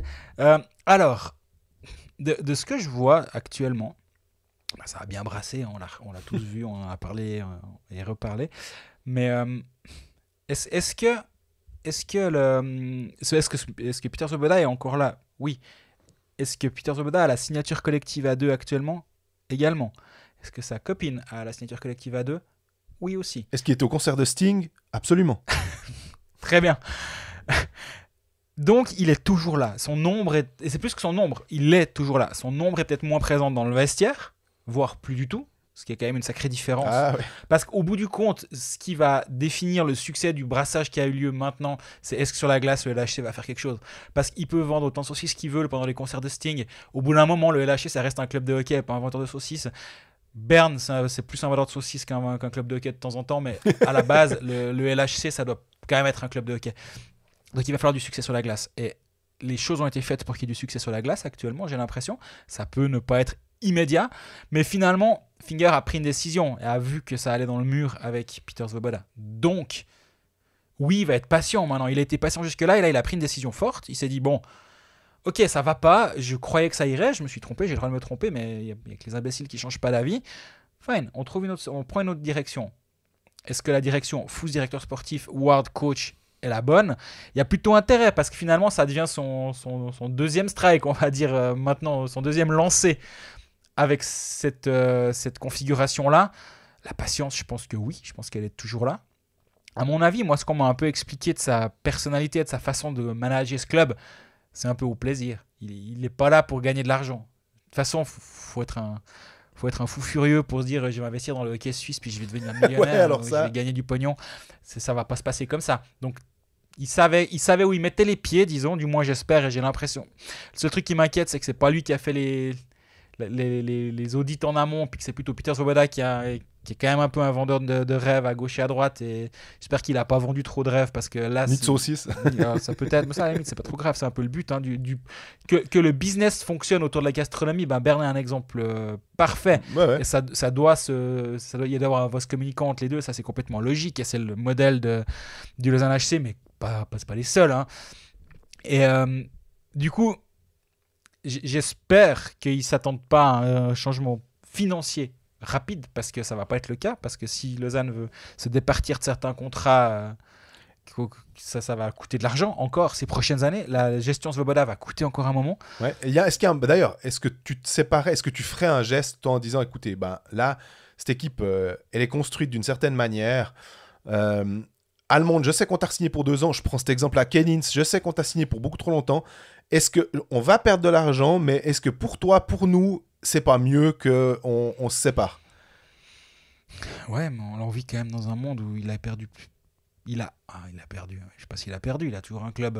Il a investi plusieurs dizaines de millions dans cette équipe qui a été construite avec les pieds, on va pas se mentir. Et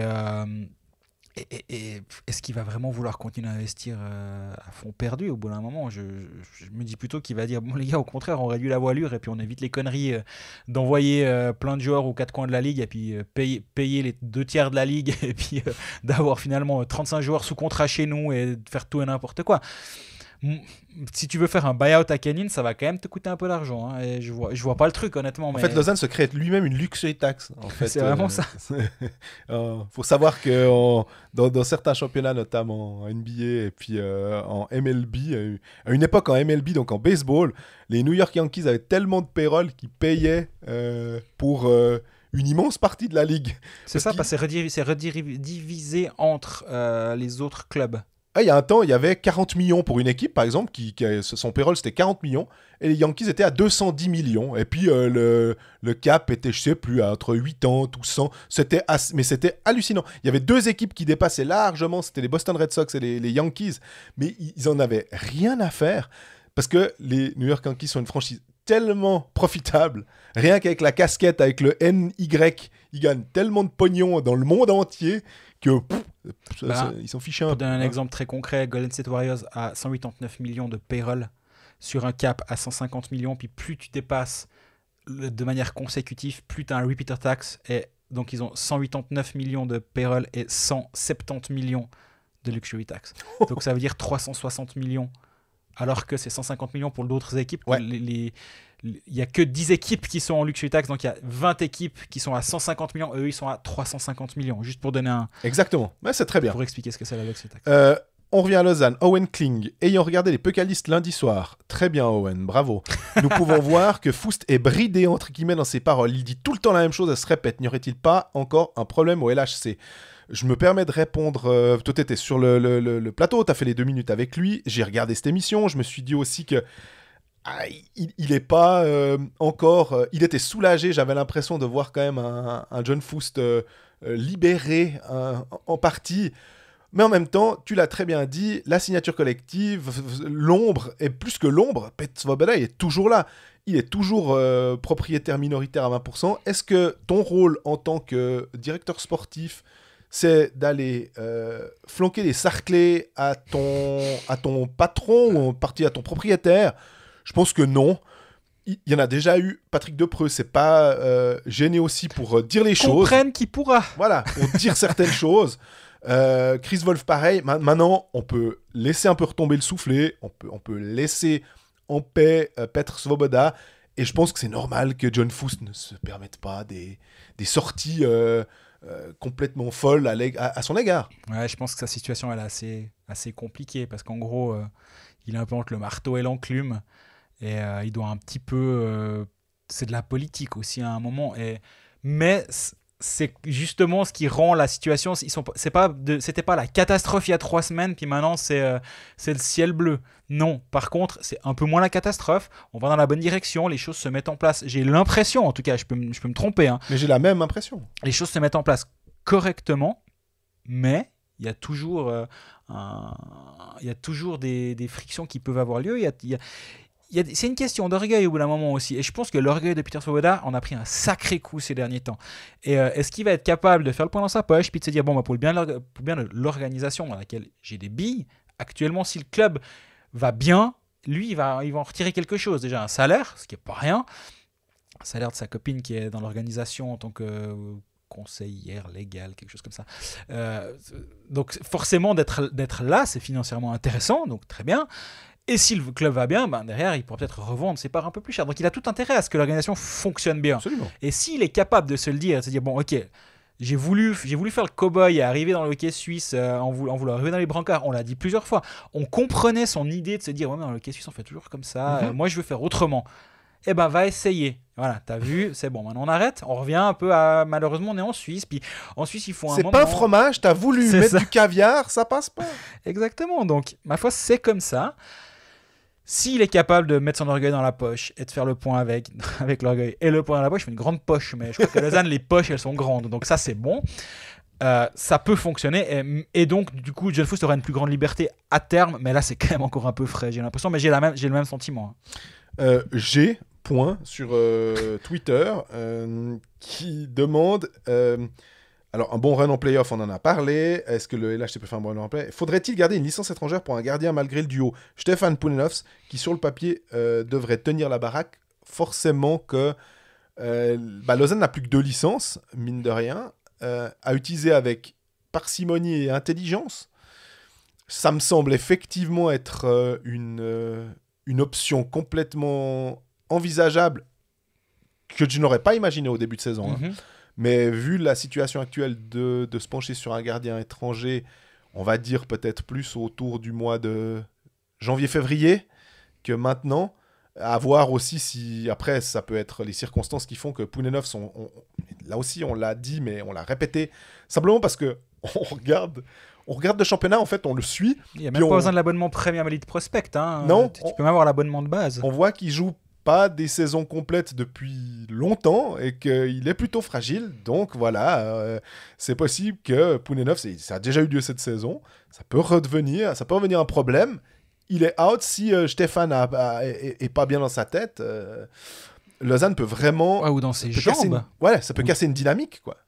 Complètement. Donc oui, moi je pense que dans un coin de ta tête, tu dois te dire que tu n'as que 9 licences à disposition parce que ta 10e, ce sera pour un gardien étranger. Et si tu n'en as pas besoin le cas échéant, tu t'arranges et puis tu l'utilises. Après, on a le droit à 10 licences. Hein. Alors peut-être que Svoboda avait juste mal compris la règle, mais tu n'es pas obligé de les utiliser. Toutes les licences à disposition, peut-être qu'ils ne vont pas utiliser les 10. Par contre, de se dire une 9e, c'est peut-être pas une mauvaise chose de la garder pour un étranger. Ouais, je pense que c'est ce qui risque d'arriver, surtout si Stéphane ne montre pas des signes de retour en forme ces prochains temps.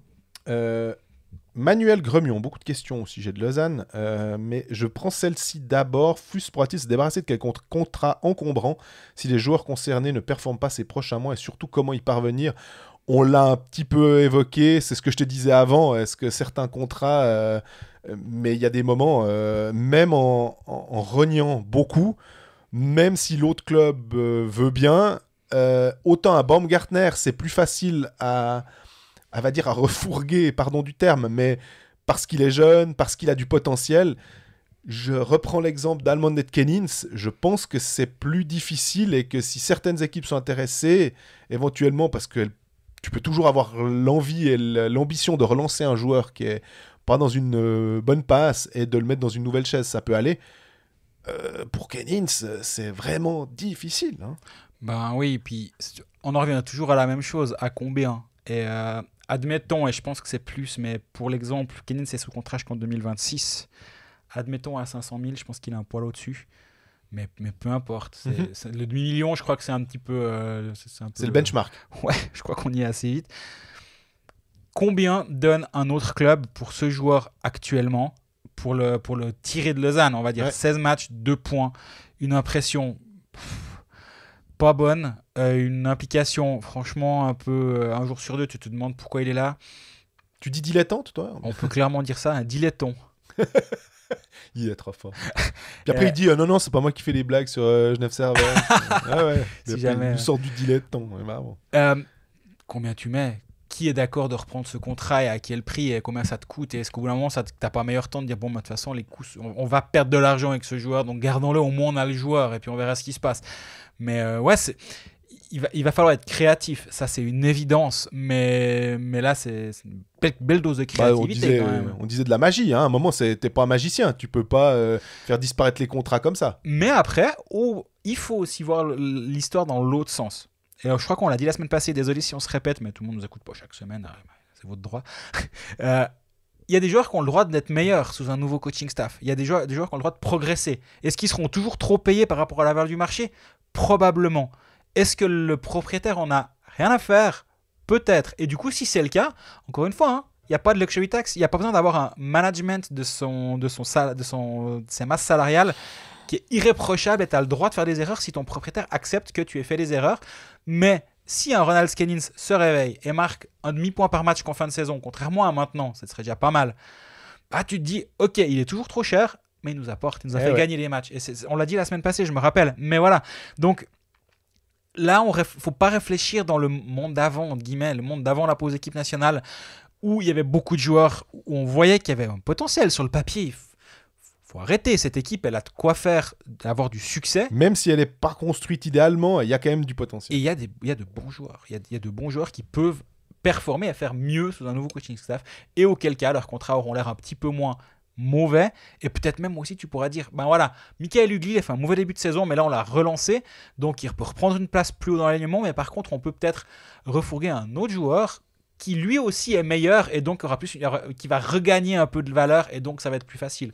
Si les résultats sont là, tout va être un peu plus simple. J'ai une question de Manuel Gremion. Je vais rebondir déjà avant en rappelant ton papier de mardi sur le LHC parce que ça concerne Raffle et pour redire que Glauser, malheureusement, c'est un petit peu plus compliqué et qu'il ne reviendra probablement pas avant le mois de décembre. Si je me rappelle bien de ce que tu as dit, tu avais mis une bonne et une mauvaise nouvelle à Lausanne. La bonne, c'était Raffle qui pourrait éventuellement jouer ce soir. On a la question de Manuel Gremion. Quel trio pour le LHC avec le retour de Raffle plus Ward aux commandes? Quelle place pour Emerton devant ou derrière? Odette peut-il vraiment se métamorphoser? Quel avenir à Lausanne pour Maillard? Maillard, ça avait déjà été posé. C'est François Hugui qui le posait aussi cette question sur Maillard. Donc, on va pouvoir y répondre. J'aime bien... Honnêtement, la question qui me taraude, c'est de me dire, est-ce que j'enlèverais pas Odette, qui est désastreux dans son jeu, alors qu'on en attend beaucoup. On l'attend centre numéro 1 ou centre numéro 2, peu importe. Hein. Mais là, on a Fuchs qui s'est posé en leader, en tout cas en vrai centre d'une équipe de National League. Pas de problème. Odette, c'est un peu plus problématique. Est-ce que je mettrais pas Emerton finalement en me disant... Il a presque mérité sa place après avoir pas si mal joué que ça en défense. Et puis, ma foi, tant pis. Odette, il est là. Il est censé être le type que je dois faire jouer.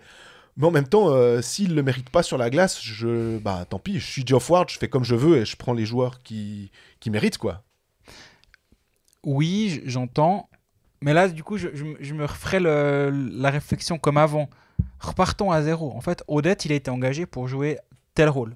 Ça n'allait pas sous John Foust. Est-ce que c'est John Foust qui n'arrivait pas à en faire façon? Est-ce que l'adaptation, on en parlait pour Delarose tout à l'heure. Est-ce qu'il a besoin d'encore un petit peu de temps? Est-ce que sous Geoff Ward, il va être meilleur? Moi, je m'attends à un très bon Daniel Odette sous Geoff Ward. Je ne sais pas pourquoi. Okay. J'ai l'impression que si c'est le cas, là aussi, ça va être beaucoup plus facile de faire ton alignement derrière. Après, c'est un problème de riche. Puis si tu dois mettre en 4 un Josh Jarvis comme à Genève, tu dis, c'est un talent, mais il est capable de jouer à cet endroit-là. J'attends aussi beaucoup de panique sous Geoff Ward, par exemple. Hein. Peut-être. Moi, j'attends plus de Odette, mais laissons-nous surprendre. Donc, les cartes vont être redistribuées. Chaque joueur a une nouvelle chance de se prouver face à un nouveau coach, un nouveau coaching staff, qui essaiera d'arriver avec le moins d'idées préconçues, parce qu'on rappelle que Foust est toujours dans l'organisation, donc forcément il y a le passé est toujours un peu là, et c'est à double tranchant. Ça peut être un gros avantage, parce que l'acclimatation de Ward est beaucoup plus rapide d'avoir quelqu'un là, et à l'inverse, il y a un peu peut-être les idées du passé qui vont rester. Donc voilà, il faut gérer ces deux aspects, mais si tout le monde est moi je pense que le retour de Raffel sur la glace va beaucoup aider. Le retour de Glauser mi-décembre, j'espère, va beaucoup aider. Les choses vont se mettre en place quand même petit à petit, et je pense que Ward aura la tâche un tout petit peu plus facile. Elle va moins devoir bricoler que ce qu'a dû faire Foust en fin de mandat, on va dire. Il y a une question, à propos de Raffel, ça me fait penser qu'on parle beaucoup de lui. On nous a beaucoup vanté son leadership. Vraiment, chaque fois que John Foust était là, même quand Peter Svoboda, j'avais parlé avec lui, il m'avait vraiment vanté le leadership de Raffel. Et quelqu'un qui était dans le vestiaire, lors de j'ai entendu dire que ils étaient en train de faire du vélo, ou en tout cas du spinning, dans un truc. Puis qu'à un moment, certains joueurs rigolaient, faisaient un peu, pas n'importe quoi, mais que Raffel a poussé une gueulante. Tout le monde s'est remis au travail. Et du coup, je comprends que Foust insiste à ce point-là sur le leadership d'un Raffel, et que ça ne doit pas être le pansement magique ou bien la potion magique pour soigner tous les maux du LHC, mais ça serait peut-être bien qu'on ait ce leadership dans le vestiaire lausannois, et puis qu'on puisse le voir vraiment sur la glace, puisque jusqu'à preuve du contraire, il a pu jouer 2 matchs à peu près, encore 1 et demi, avant de se blesser. Ouais, lui il arrive dans des conditions idéales pour performer, parce qu'il y a un nouveau départ, puis en gros il n'a pas vécu toute cette période compliquée. Ça va être intéressant de le suivre lui également, mais il y a plein de points intéressants à suivre à Lausanne. Et maintenant, je suis assez optimiste pour les prochaines semaines. Ça fait bizarre, hein, je sais. J'espère que les Lausannois sont mouillés la nuque en nous écoutant ces dernières semaines, mais il y a de quoi être optimiste.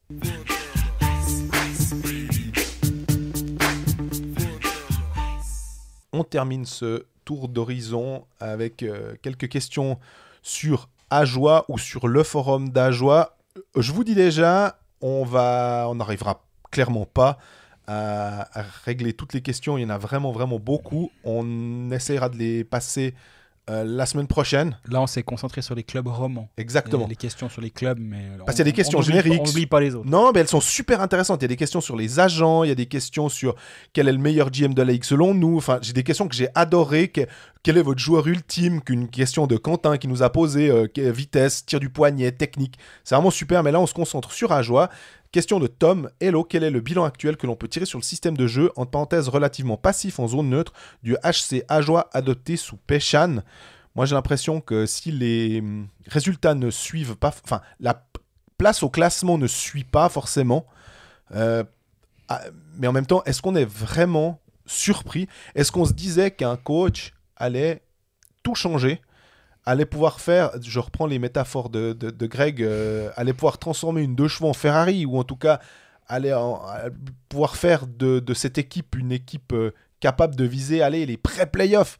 J'ai l'impression que même si on mettait Heinz Sellers, parce qu'on se souvient qu'Heinz Sellers avait fait un sacré boulot avec Langnau, il était quand même au bénéfice d'un contingent. On a tendance des fois un peu à oublier que des Lardy, des Huguenin, des joueurs comme ça, c'était nettement plus des joueurs d'expérience en National League aussi.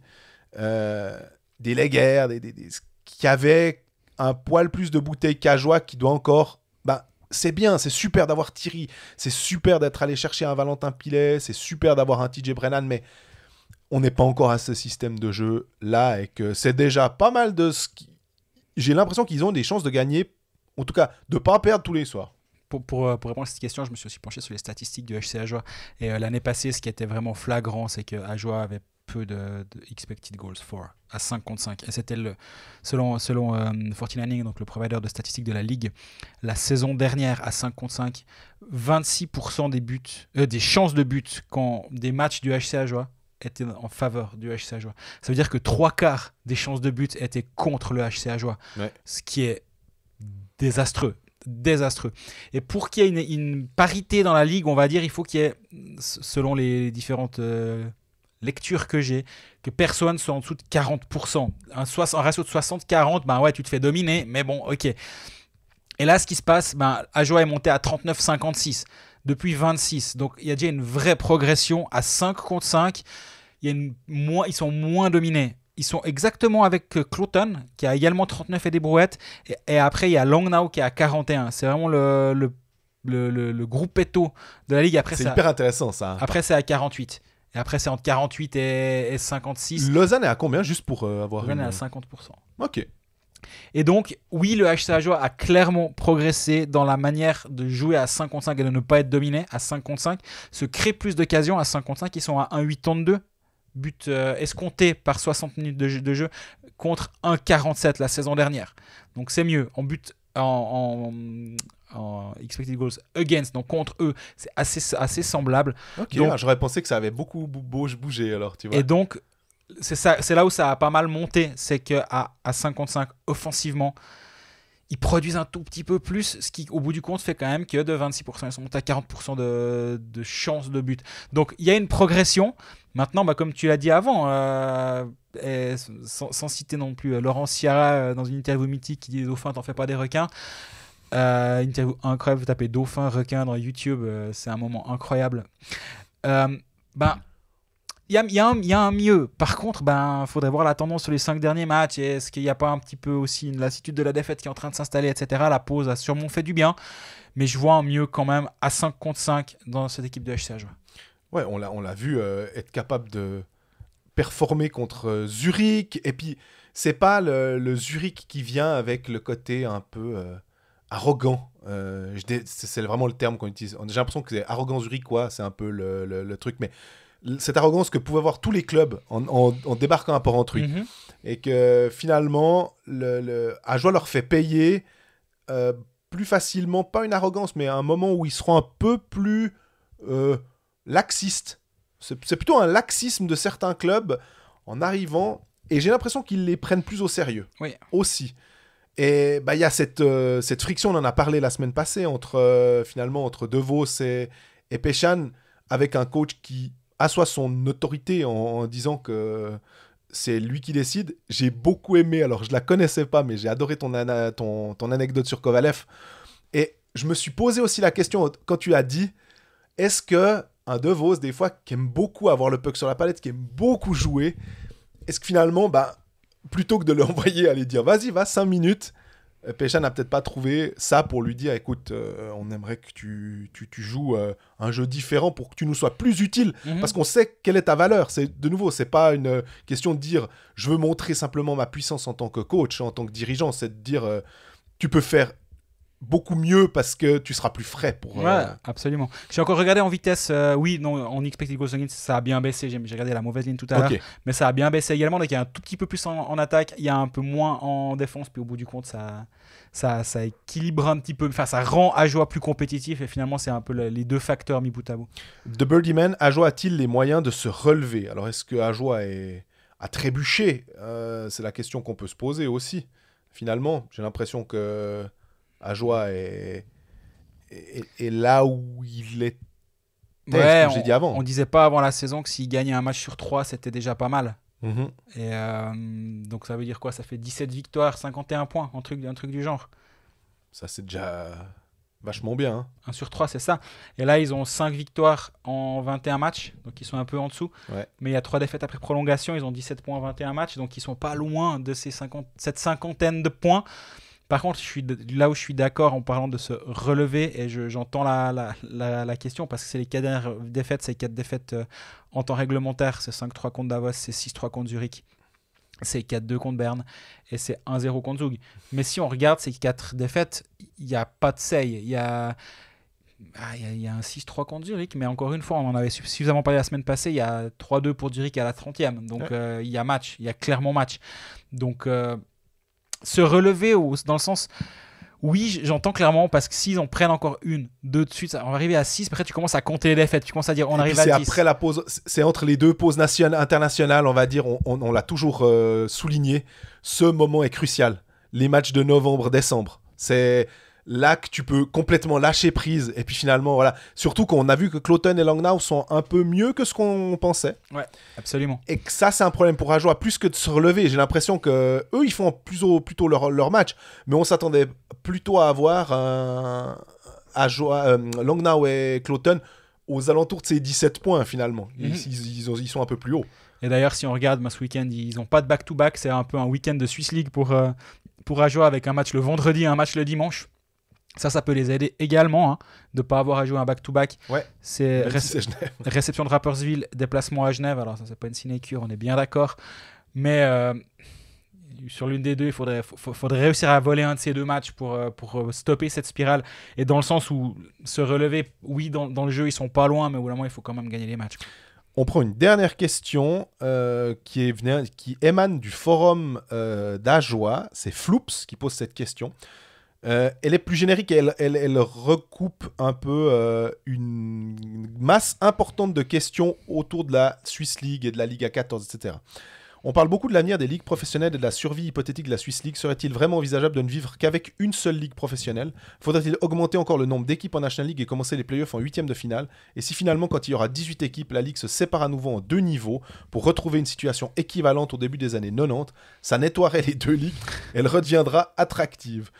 Nettoyer, j'ai l'impression d'avoir Sarkozy avec le Karcher, mais alors déjà 18 équipes, j'avoue que là j'ai un peu bugué, parce que n'étant pas un fan à la base des 14, alors passer à 18, si on pense que la Suède est à 14, que la Finlande est à 15, là, je me suis posé la question de la Finlande, savoir ce qu'ils allaient faire avec le potentiel retour de Jokerit. Est-ce qu'ils allaient descendre à 14 en faisant une relégation, mais ou alors ils acceptent Jokerit et ils passent à 16. Moi, je les foutrais en 6e division. Ils ont voulu s'acoquiner avec la KHL. Hop. Exactement. Ouais, mais rien à voir avec la Russie et ce qu'ils font en ce moment. Dans l'absolu, vous avez voulu partir dans notre championnat. Vous avez voulu aller là-bas. Bah voilà, assumez. Mais ça va pas se passer comme ça, voilà. On le sait. C'est un club tellement mythique. Mais pour dire, 18 équipes, c'est chaud. Puis des playoffs en 8e de finale, ça veut dire qu'il faut 16 équipes. Donc en fait, t'en as 2 qui font pas les playoffs.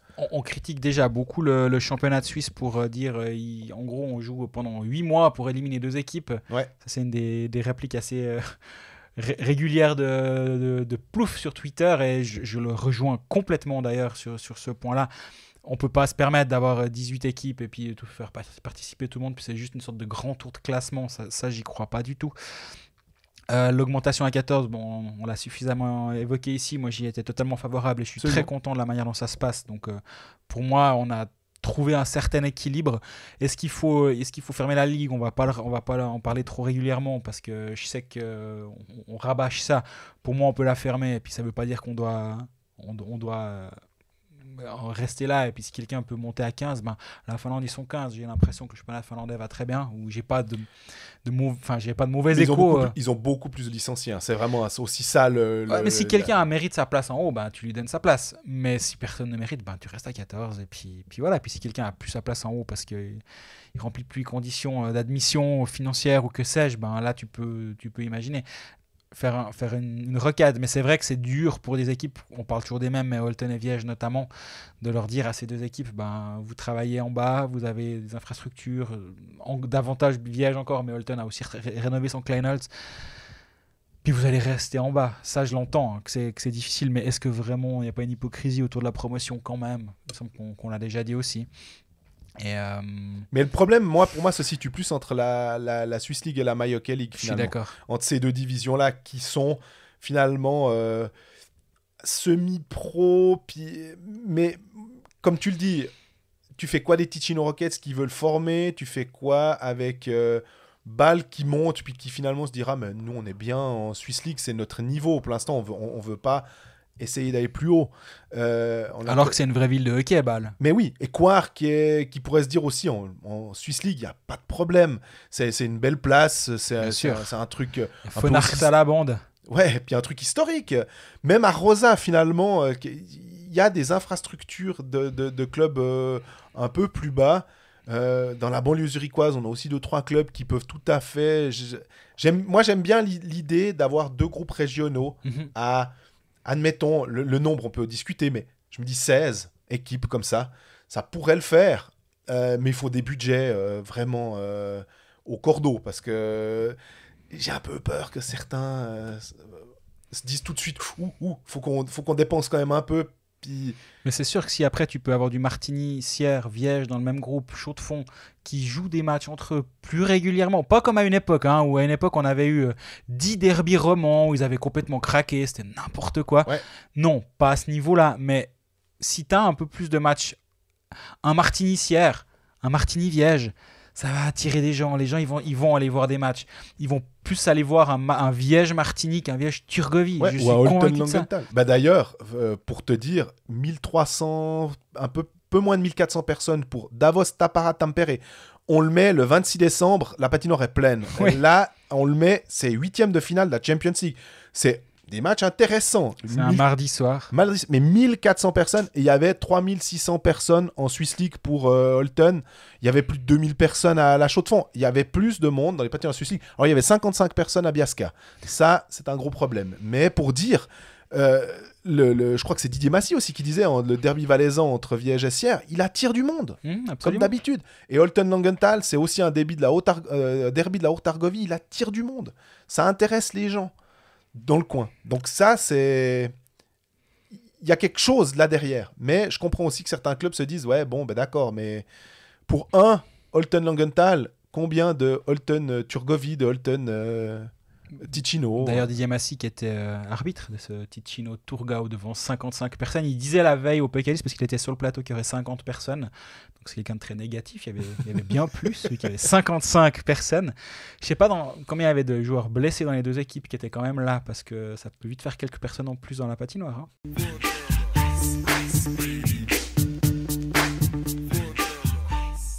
Voilà, en termes de cet épisode 12, on aurait pu faire le double parce qu'on a encore plein de questions. Comme on a dit à une certaine partie, vous n'avez peut-être pas tout écouté. On va garder sous le coude les questions générales un peu qu'on va dispatcher la semaine prochaine probablement, sauf catastrophe quelque part. Et d'ici là, on peut prendre d'autres questions. Évidemment, ça peut en rajouter, on n'est jamais contre. Merci d'avoir participé activement à cet épisode. Merci beaucoup, ouais. Pour nous, c'est des épisodes qui ne sont pas évidents à faire parce qu'on est content d'être là tous les week-ends, toutes les semaines. On est content de parler de hockey toutes les semaines. Des fois, c'est un tout petit peu plus difficile d'avoir de l'actu. Merci à Lausanne de nous avoir fait donner du grain à moudre ces 2 derniers mois. Mais là, ils ont arrêté de donner du grain. Donc, grâce à vous, on a pu moudre encore un peu aujourd'hui.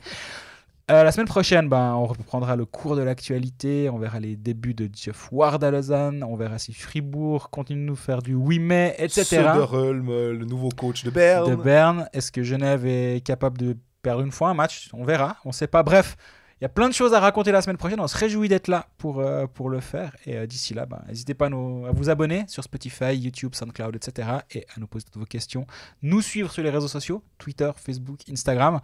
Et prenez soin de vous. À bientôt.